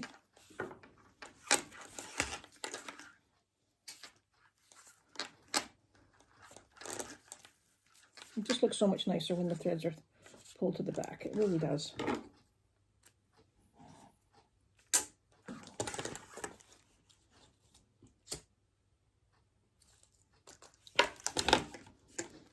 Alrighty.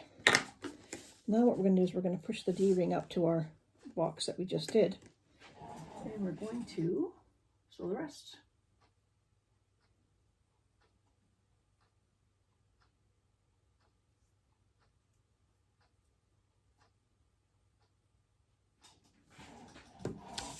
Now we're going to sew this side.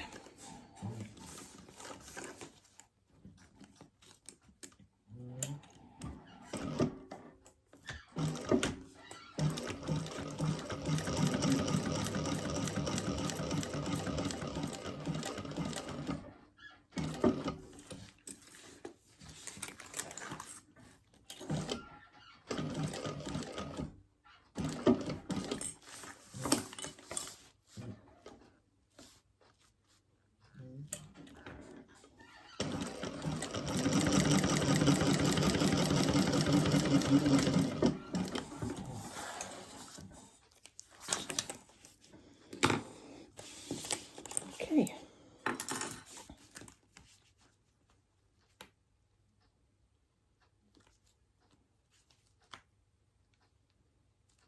Same thing on this side.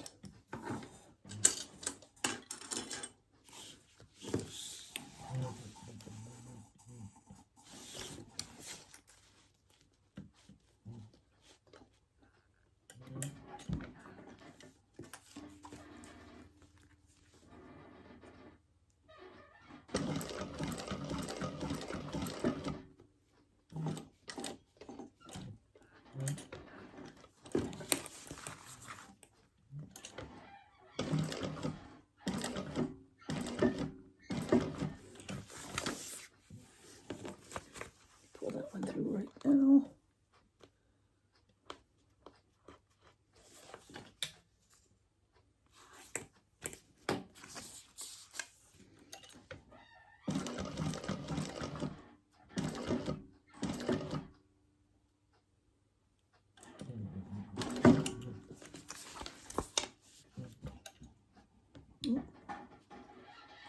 Power failure.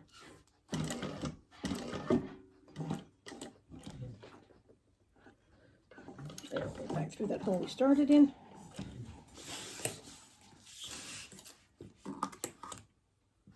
And I'll pull that one through.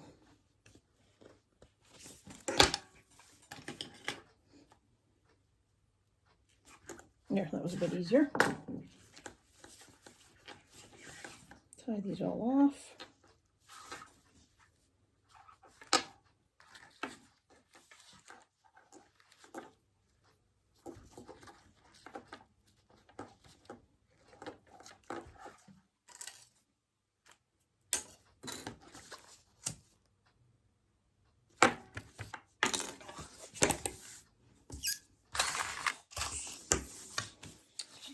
handle. Very cute.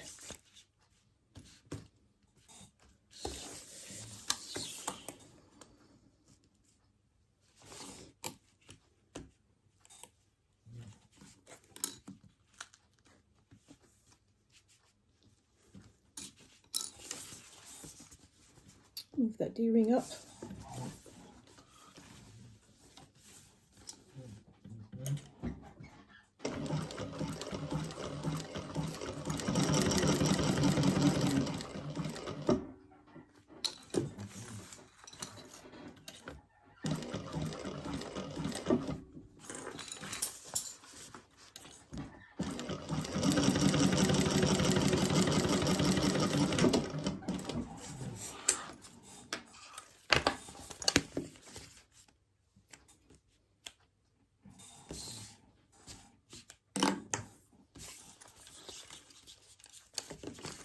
It's going to be so cute. Look at that. Now we have a nice little handle. Let's get some. Let's get my mark. I'm just going to get the marks off that I drew.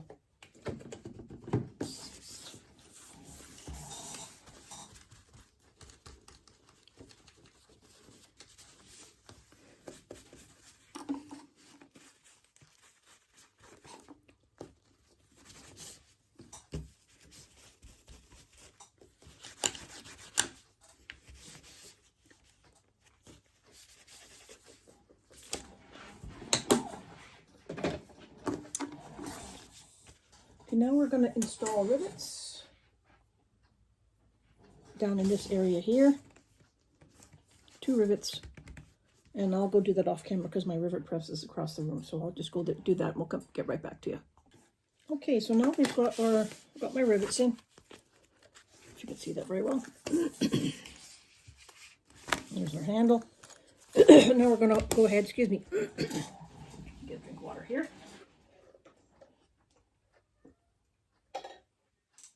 Now, let's go and grab your gusset pieces. Put your gusset lining and your gusset top. And I've just followed the directions that are in the pattern, and I've just installed my purse feet. You don't have to put purse feet on, but I happen to have these matte black ones that match, so I did go ahead and put those on. So now we're going to attach our gusset to our zipper placket. So we're going to do the short sides together.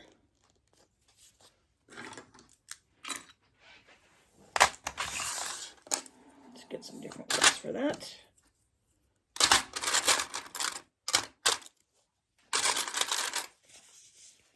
So right sides together.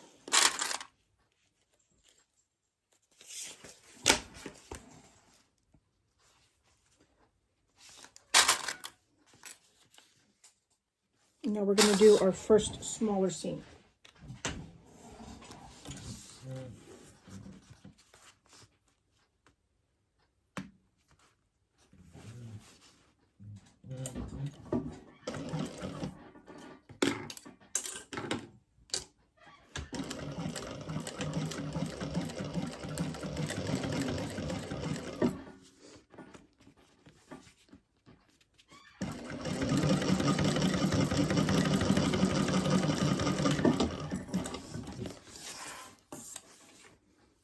Now we're going to take our gusset lining and put that on the opposite side.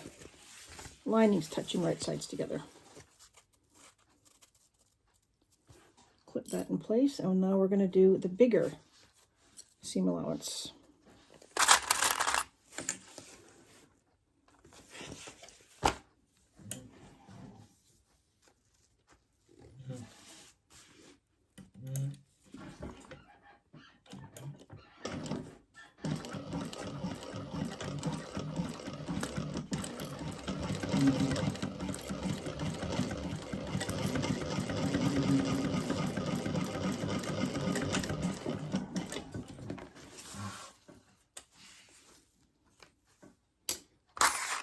Okay, so we've got our right sides with our right sides, and lining side with the lining side.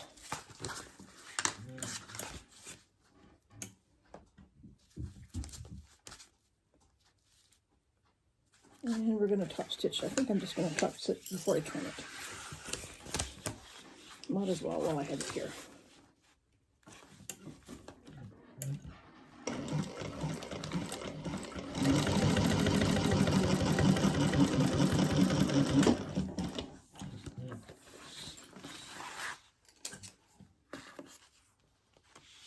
Okay, and now we're going to do the same thing to the other side.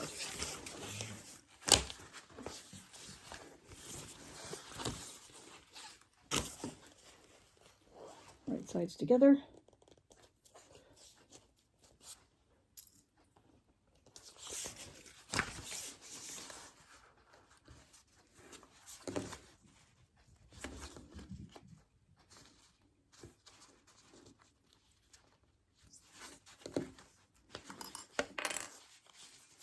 Just going to trim that just a hair. It looks like my zipper could use a little bit of flame here. There.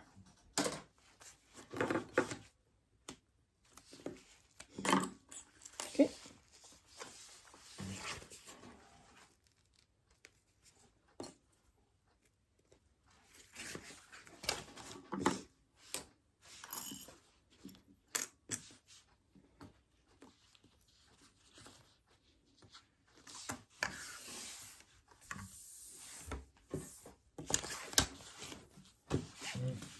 Okay, first seam.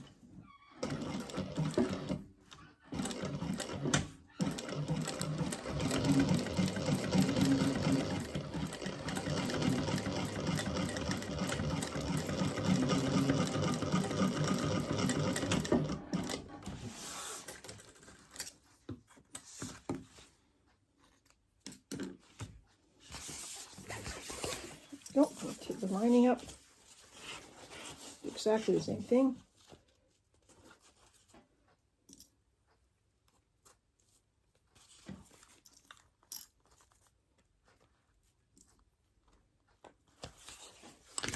This one's the bigger seam allowance.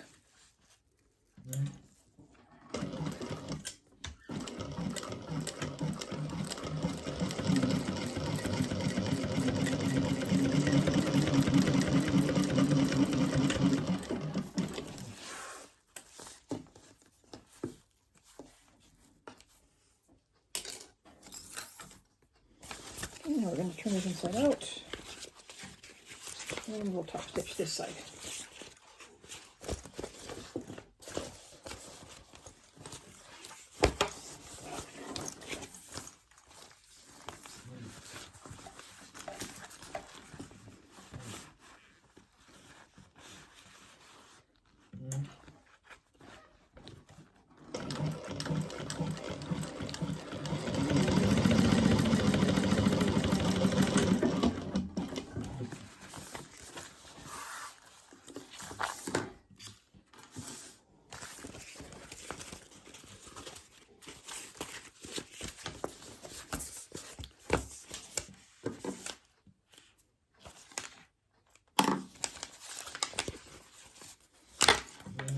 I think we're going to go around the outside, yes.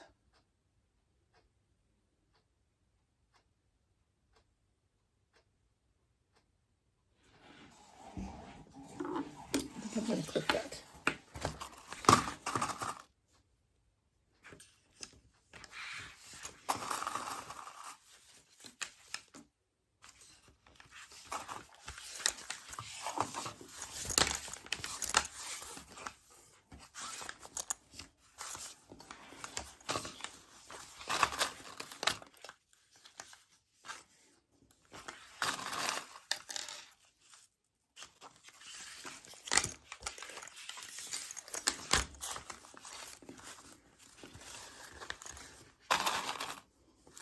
This just holds everything, this next step just kind of holds everything together. It makes it just a little bit easier to sew everything at the end.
gusset.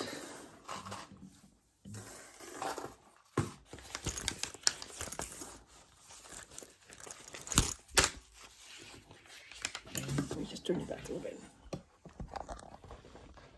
See, just a little bit better there. A bit more on my table. A gusset with a handle, D-rings. It's going to be a good size bag. Okay, that's great. We'll go to the next step. All right, guys, we are on the home stretch here with these final pieces. Next step now, we're going to take our front and our back pieces, and we're going to take, with the front piece, we're going to take the lining with the slip pocket. That's the one with the slip pocket. And on the back piece, we're taking the lining with the zipper pocket. And what we're going to do now is we're going to base, because this is not a turn bag, this is a bag with a gusset and a binding. So this bag is not being turned through any holes. So what we're going to do now is we're going to baste our two layers together, the lining and the exterior. So we're just going to do a 1/8 around it to hold everything in place.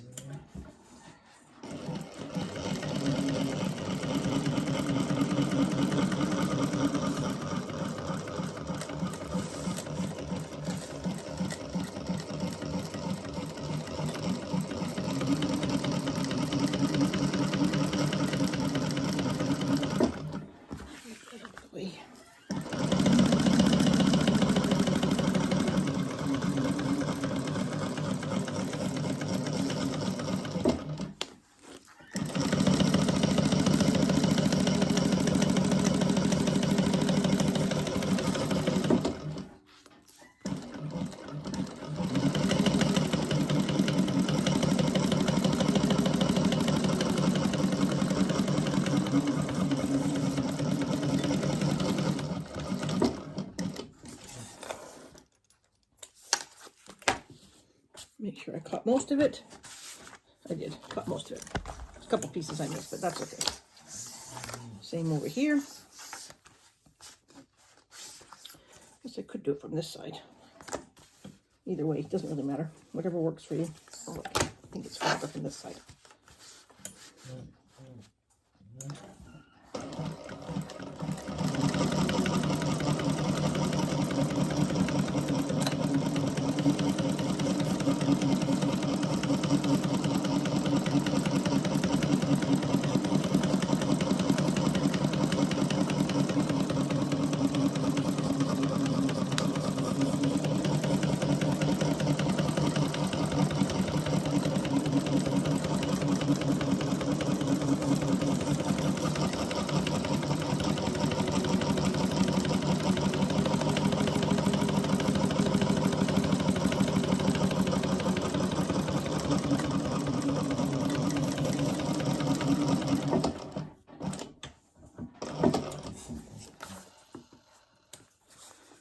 Sounded like my bobbin really decided to unwind there.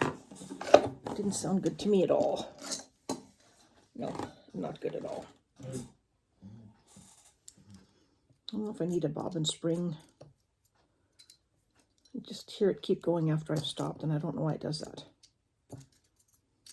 Now it's all messed up. Typical. Let me just start sewing. Look at the mess that is. I don't know if you can see that very well. It's just a mess.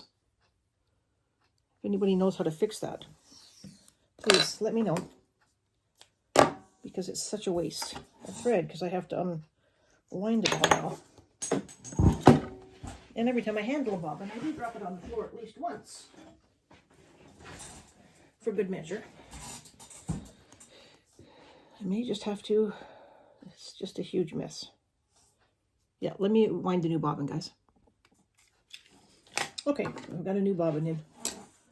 I should have enough to finish it off now. So now we've got our two sides. We've got our slip pocket side, our zipper pocket side, and when they're sewn together, now we're going to work on the gusset. Now I'm doing a little bit of a different kind of gusset, because I'm going to pre-attach my binding before I sew the gusset on. It's just a personal thing.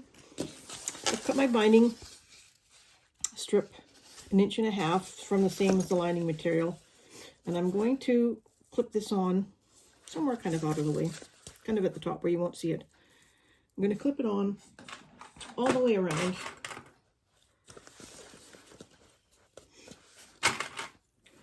And I'm going to sew this onto my gusset piece before I even attach my gusset piece to the front and the back. So I know this is boring to watch, but I'm just going to clip. You probably don't have to clip, but I'm a clipper. You probably could get away just holding it.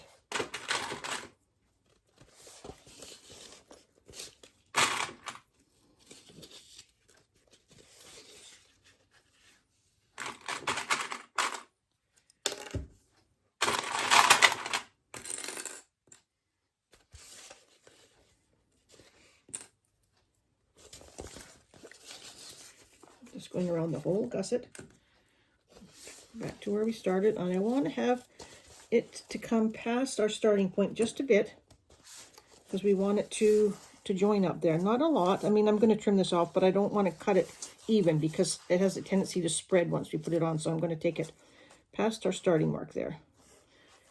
Okay. So here's where we started, and I'm going to finish about over here and I'll trim it. But right now we're going to sew this on. We're going to base this on. Turn up your seam allowance a little bit. It doesn't have to be flat. And we're going to do this at 1/4 inch. Who knows what else I'm throwing around here in the bin. Not 1/4 inch. We're going to do an eighth of an inch. A good basting all the way around. Hopefully my bobbin will behave. Don't cause me any grief. I'm just going to clip that out of the way for a second because it's a bit long. Or just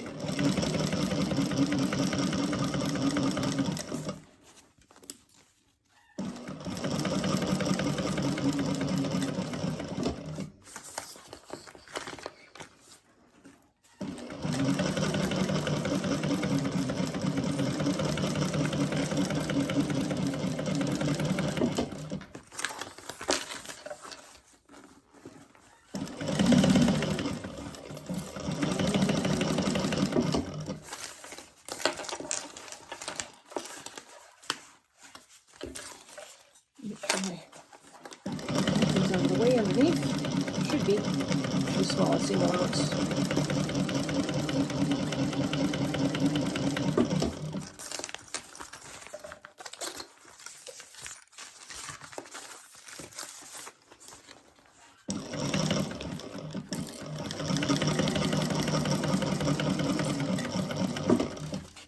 Okay, we're getting close to the beginning.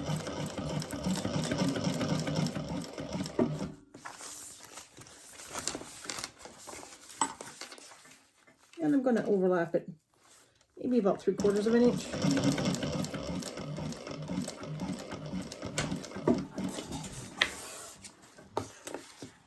And trim. This way when we turn it over, maybe I can trim just a little bit more off there.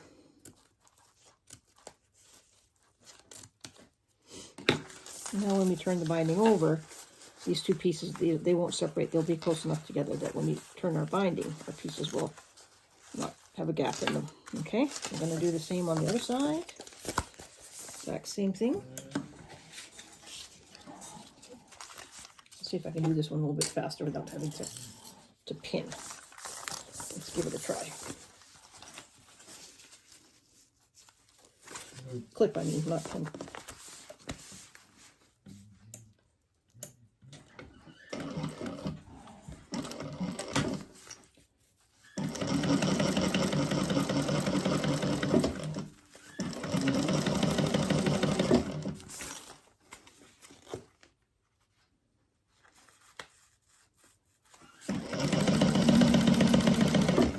I don't know about you guys, but I haven't mastered the technique using the fold over elastic. For some reason, I don't know if I pull on it or my machine pulls it, but it just, I don't know, I just don't like the finished. It's a mess, I must be honest. It must be me. I've done a few, but for some reason I seem to get along better with the waterproof canvas as a binding.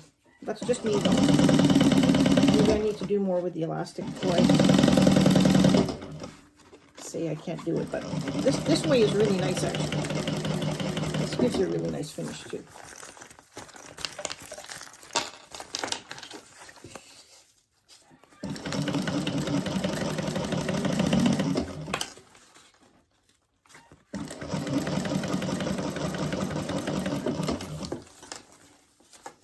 And I'll cut it about right there.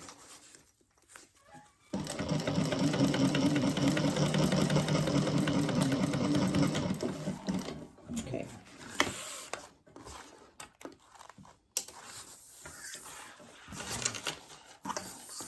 Okay, that's it. Now I've got this binding strip attached to both sides of my gusset before we install it. So now we're going to take our front panel piece and I just want to check my seam allowances here.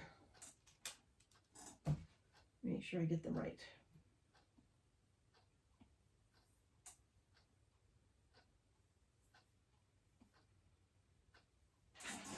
Okay.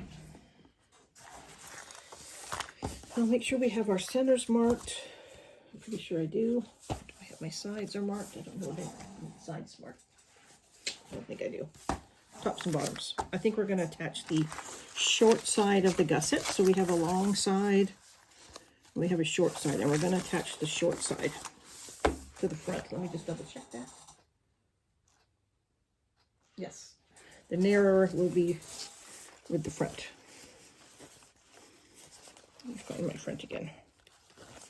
That's it there. I think that was it. Let me just double check. Pretty sure it is. Yep. Okay, so we're going to clip this. I may staple depending on how it moves around on me.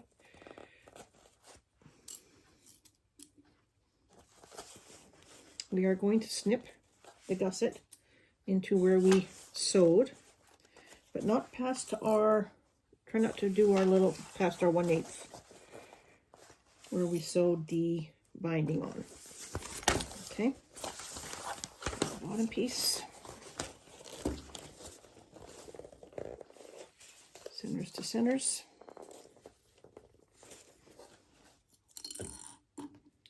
And if this is too thick, I'll bring out the handy dandy stapler if it starts to slip on me.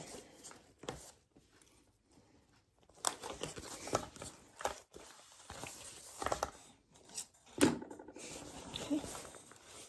I don't think I have my, I don't know if there was a mark there. Let me just check on my pattern piece.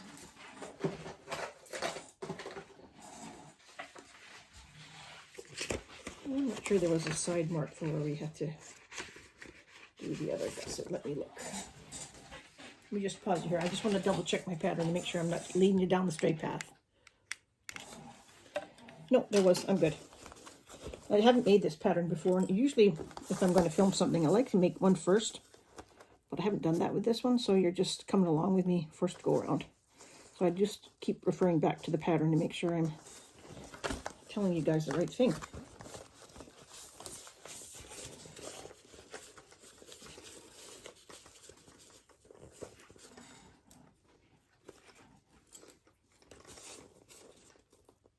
You can't see me too good, but I'm just clipping the gusset all the way around. Sorry about the wiggle. Now I am going to snip. I'm going to snip into my gusset where we sewed the binding.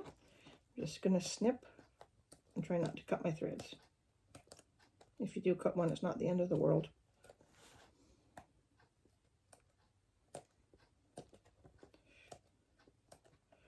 Gets a bit thick here. We've got a few layers of vinyl, and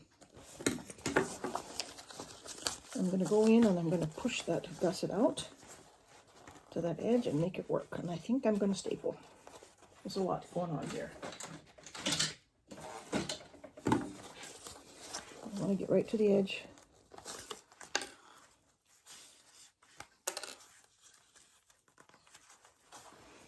I hope my staples will go through this. Yep.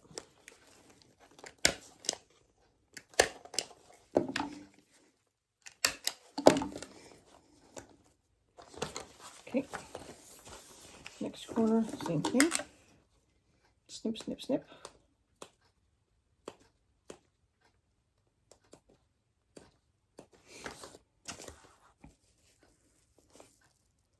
It's looking really cute actually from the inside.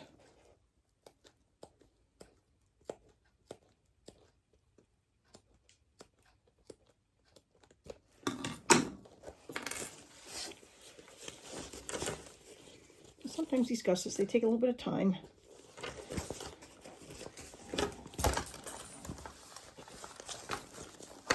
Clips seem to be falling off as I speak. Yep, I'm gonna put some staples, I think.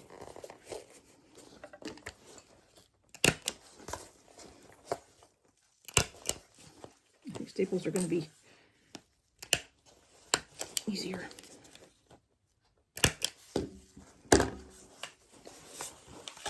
In some corners at least. Okay.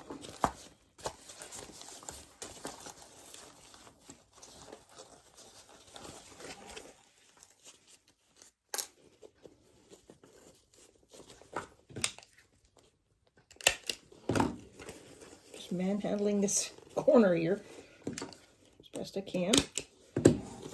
Pushing it out, making it line up. Because you know me, I hate puckers. Hopefully I can get through this one without a pucker. This one may need a little bit of an adjustment here. Staple.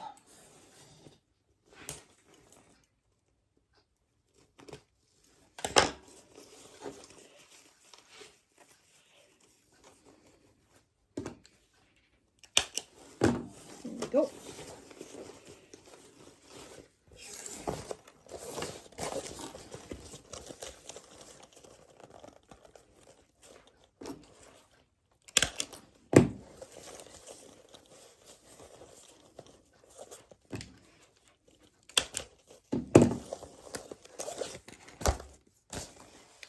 I don't like all this lining up here. Let me get another pair of pliers that I had here yesterday. What did I do with them? Hang on while I go find a tool. Okay, I just took a couple of staples out. I just didn't like the way that was fitting in there.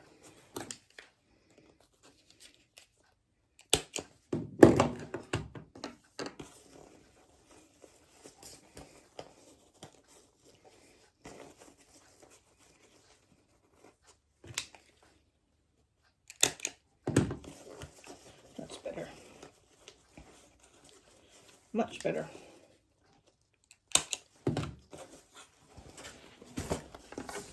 Okay, that's the top. Let's do the side.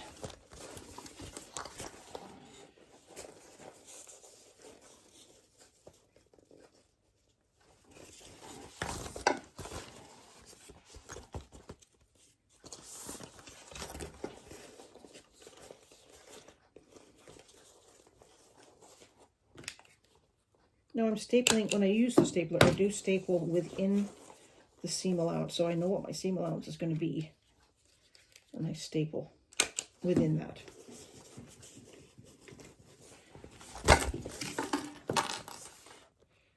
Okay, we're snipping.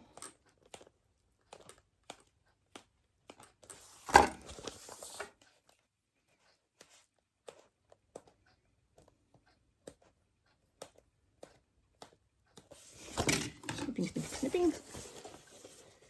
Up around that corner.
that one.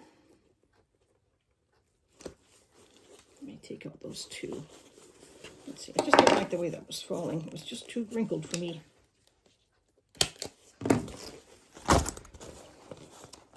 Sometimes it works better to put your unit on the table and then just work that gusset in on the flat surface. So you can just really pull it in.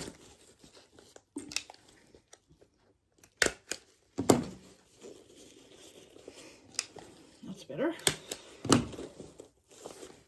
Take that one out because I feel a pucker. Spread it out a little bit better. There we go. Even out the bulk.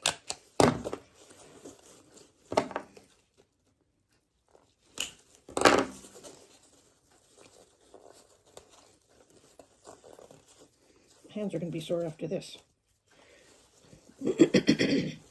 Excuse me.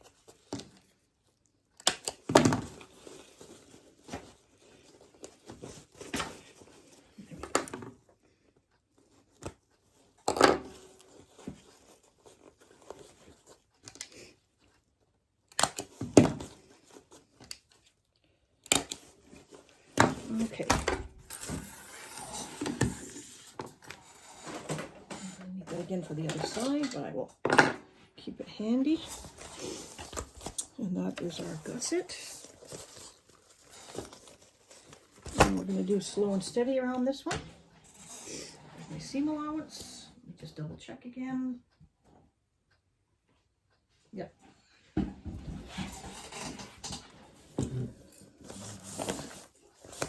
I'm watching my staples. I feel like I do make sure I'm not sewing into the top. That's the bottom, okay? I just want to make sure I'm not catching my flap or my zipper's weird at the top.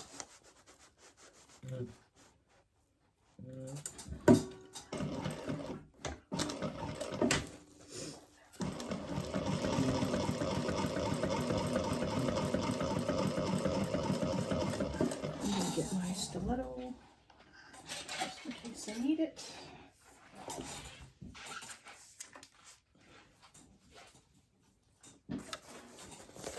It's just been a beautiful day. We went for a 6-mile bike ride today.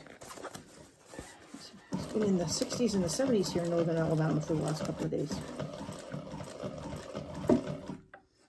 Ah, that's better. Much better.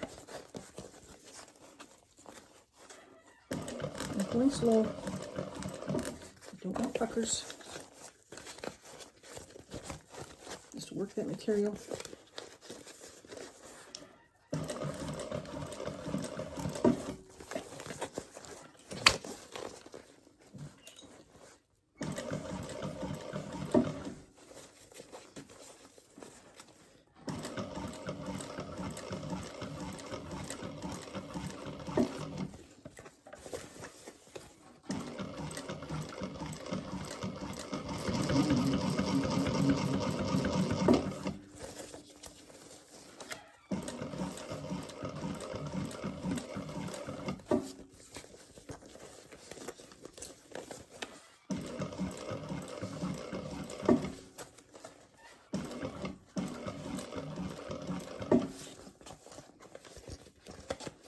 I want to watch my zipper pulls, because I'm at the top.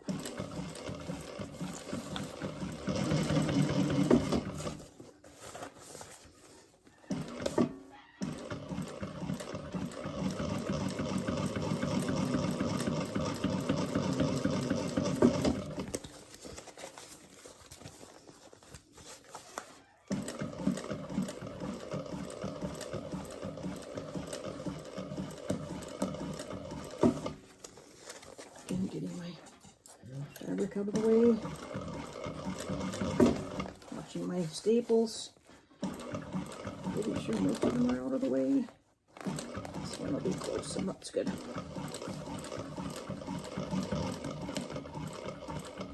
I have hit them before, but this machine's pretty good about that.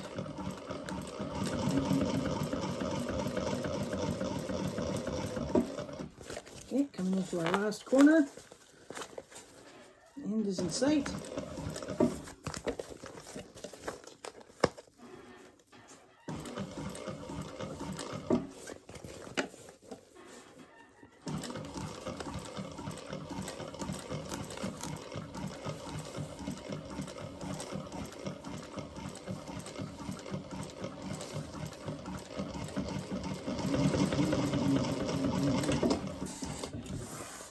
guys.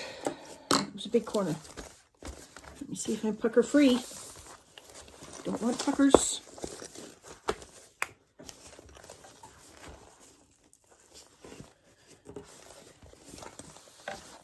I need to sew a slightly bigger seam on this side. Just a little bit bigger. I can see some of my threads and whatnot that I must have slipped there a little bit. I think I did. It slipped over. I did.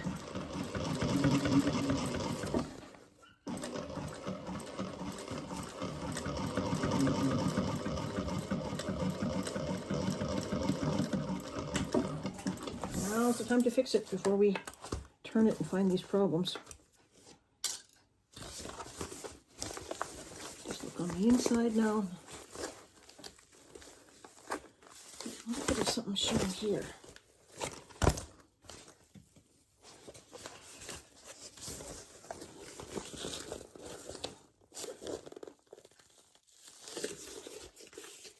I feel like my guts had slipped a little bit there. Just gonna go around one more time. Where it's joined up there. Not taking a lot, just a little.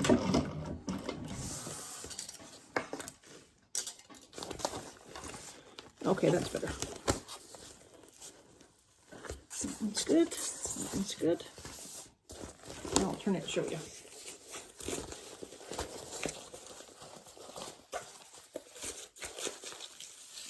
Let me take the staples out first, because that's going to poke me otherwise. Let me just put you on pause. You don't need to watch me doing that. That's boring. Okay, that's it. I got all my staples out. I've turned it. Now we can see the front of the bag. Isn't that cute, guys? It's a good size crossbody, too. It's probably going to be, let me see, a good 12 inches wide. There's your front pocket that we put on. Nice big slip pocket. Then we've got the shorter side of the gusset sewn to the front. Zipper pulls from Barb over at Jeannie's Designs. No puckers. We hate puckers. That's good. So now what we're going to do, now we're going to do the binding on this side. Turn it back side out again. I haven't trimmed anything. I wanted to turn it first to make sure that everything was good before I trimmed my seam allowances down. So let me get my heavy duty scissors. Just a little bit of trimming. Not really past that 1/8 that we did to sew the binding on. Kind of keep that as a reference.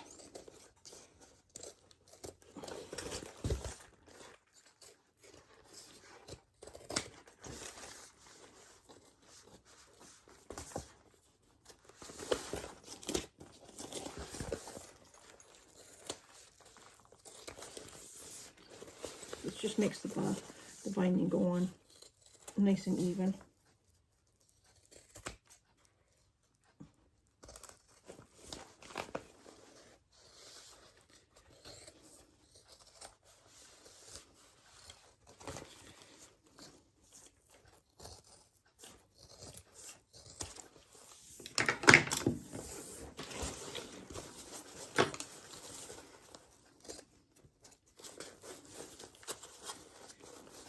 Trim that in just a bit more there.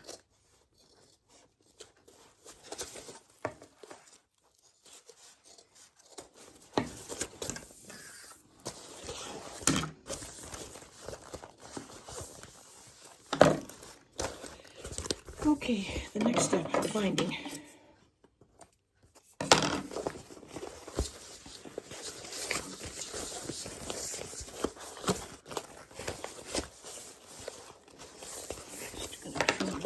Here. Okay, let's kind of there. Okay, now we're going to pull the binding up and find out where we started. Should have been at the top here somewhere, or close to it. Yep, at the side. So now what we're going to do with the binding, I hope I can show you this on camera. I can start down here where you can see it just a little bit better. Is we're going to fold the binding in half and then we're going to fold the binding over. So let me just see if I need to trim down just a little bit more in some spots here.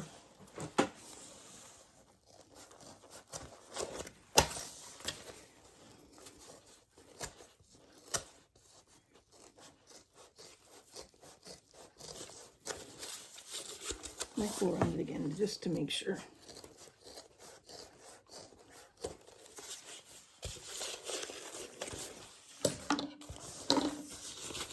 I think it would be easier if I do it here too. Yep. Yep, needs a little bit more on this side.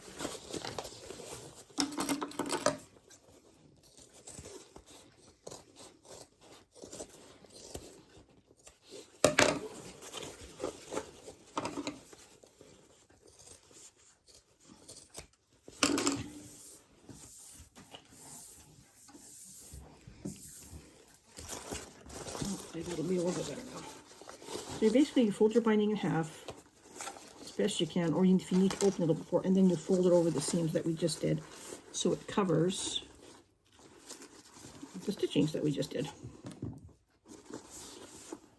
See how if you can see very well. You see how I folded it over and I've covered up the stitching. So we're going to go around the bag and do that.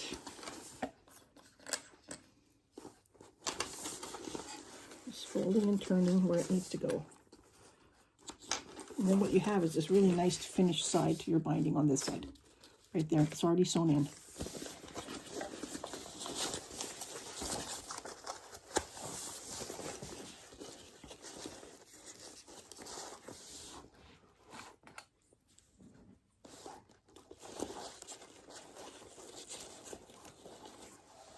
A lot of clips for this one.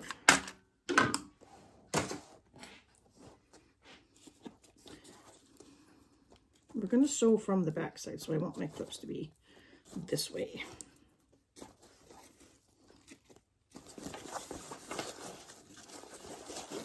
I'm going to work those corners. Binding over the corners, I'm going to start here.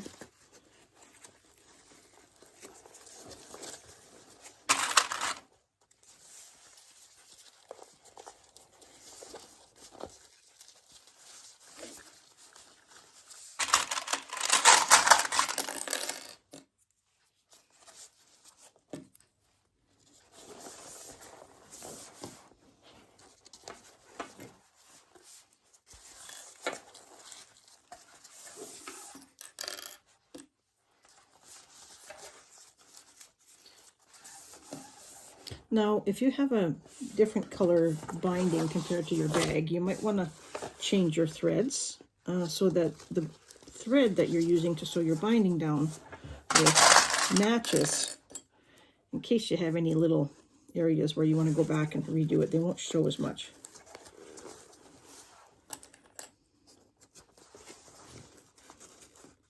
I think I can use the same thread because this is really pretty waterproof canvas from Louise over at Sam's Fabric Creations. I mean, just look how pretty that is. It's absolutely gorgeous. Okay, we're going to work our corner the same way we would the regular way, getting that binding around there, squishing, pushing, getting out the puckers, using our clips. Make sure our clips you're using them to your full advantage. Get that clip on there all the way. I don't know if you know that, but the clip from where is it a 1/4 inch or a 1/2 inch? Let me look. From where you can clip it to where it stops, it's a 1/2 inch. So when I put this on here and I push this clip down, it's holding it on with a 1/2 inch. I think most of them are like that.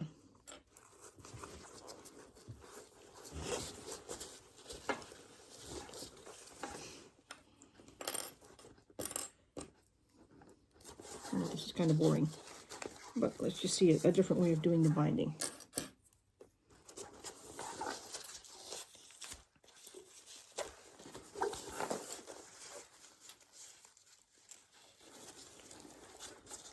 And so far I'm covering all my stitches.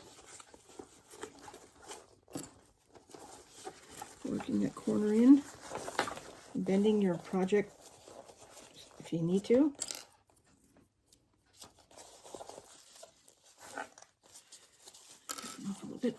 corner. My hands will be done by the time I've done this tonight for sure.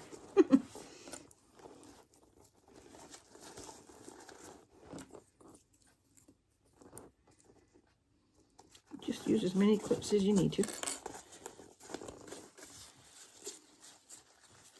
You see why it's important that we trim with as much as we can so that we can cover all of those stitches.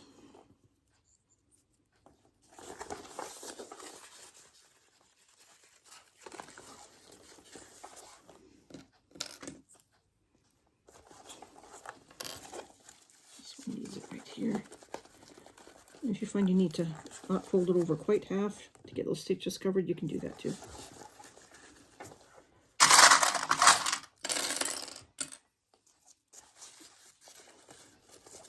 Okay, get to where we started.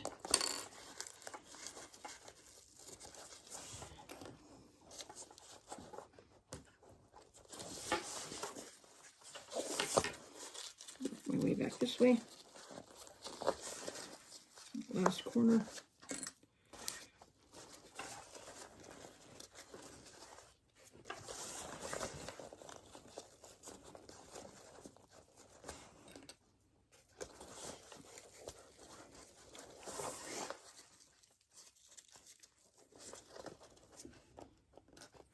And you won't really see where we start and stop this. It's inside of the bag. It's binding. You won't see it.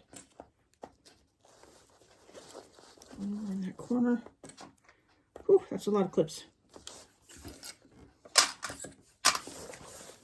So there we have it. The binding is attached to both sides, and we're going to sew that from this side. And I'm going to show you something that's real important. When we sew this binding on, let me move the camera.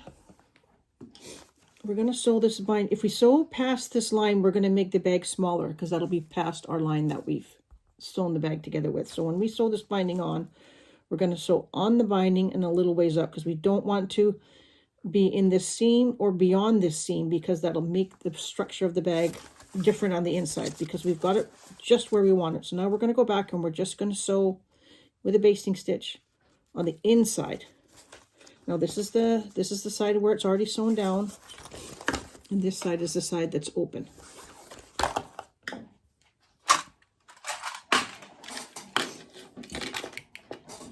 You can pretty much use a basting stitch on this too. Okay, so we're going to just take our time, go slow, find out where you need to put your pressed foot. There we go.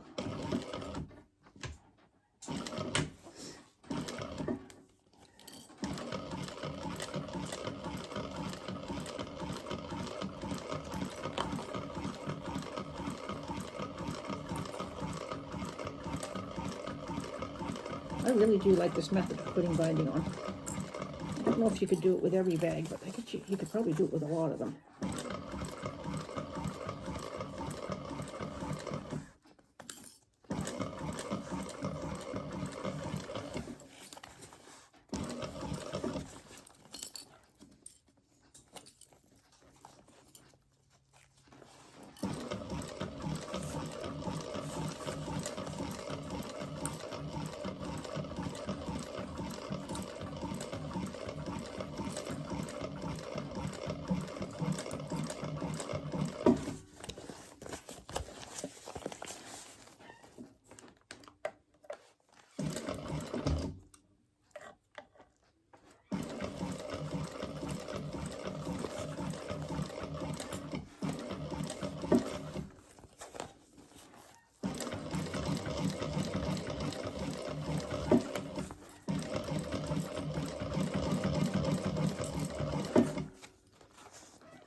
And that's our binding. If you can see it, let me just move the camera a little bit up. See, binding's done. Inside and outside. All the way around.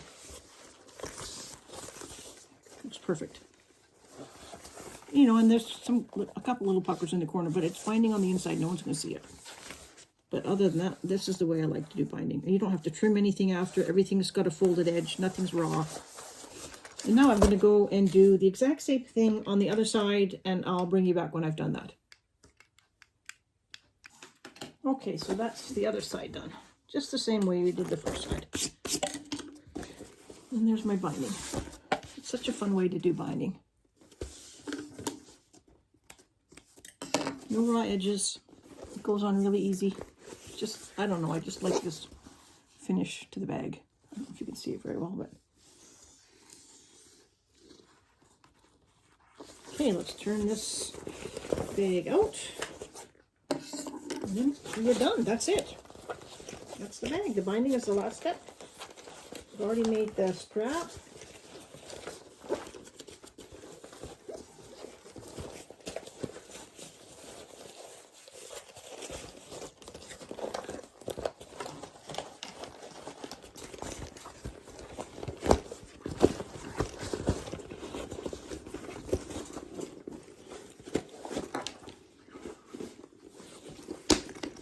Goodness, guys, this is so cute. Anything. I'm going to move the camera, so close your eyes if you get seasick. There it is. The Kiki Crossbody body from Sew Yours. Just got to poke out my corners. I'll steam this and I'll stuff it after I've got all these corners popped out. But look how nice that is. Big, big insides. It's a good size bag.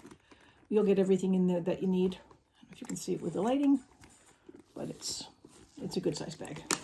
Slip pockets, zipper pockets on the inside, handle. Let me attach my strap.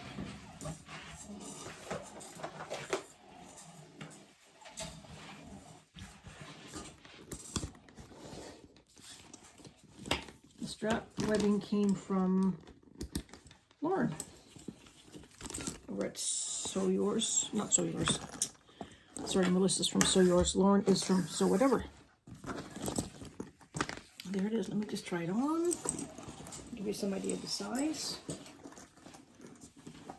I'll make the strap a little bit longer. Pardon my lounge pants. I'm going to move the camera now. Look at that. It's a great size. Let me make the strap just a little bit longer still.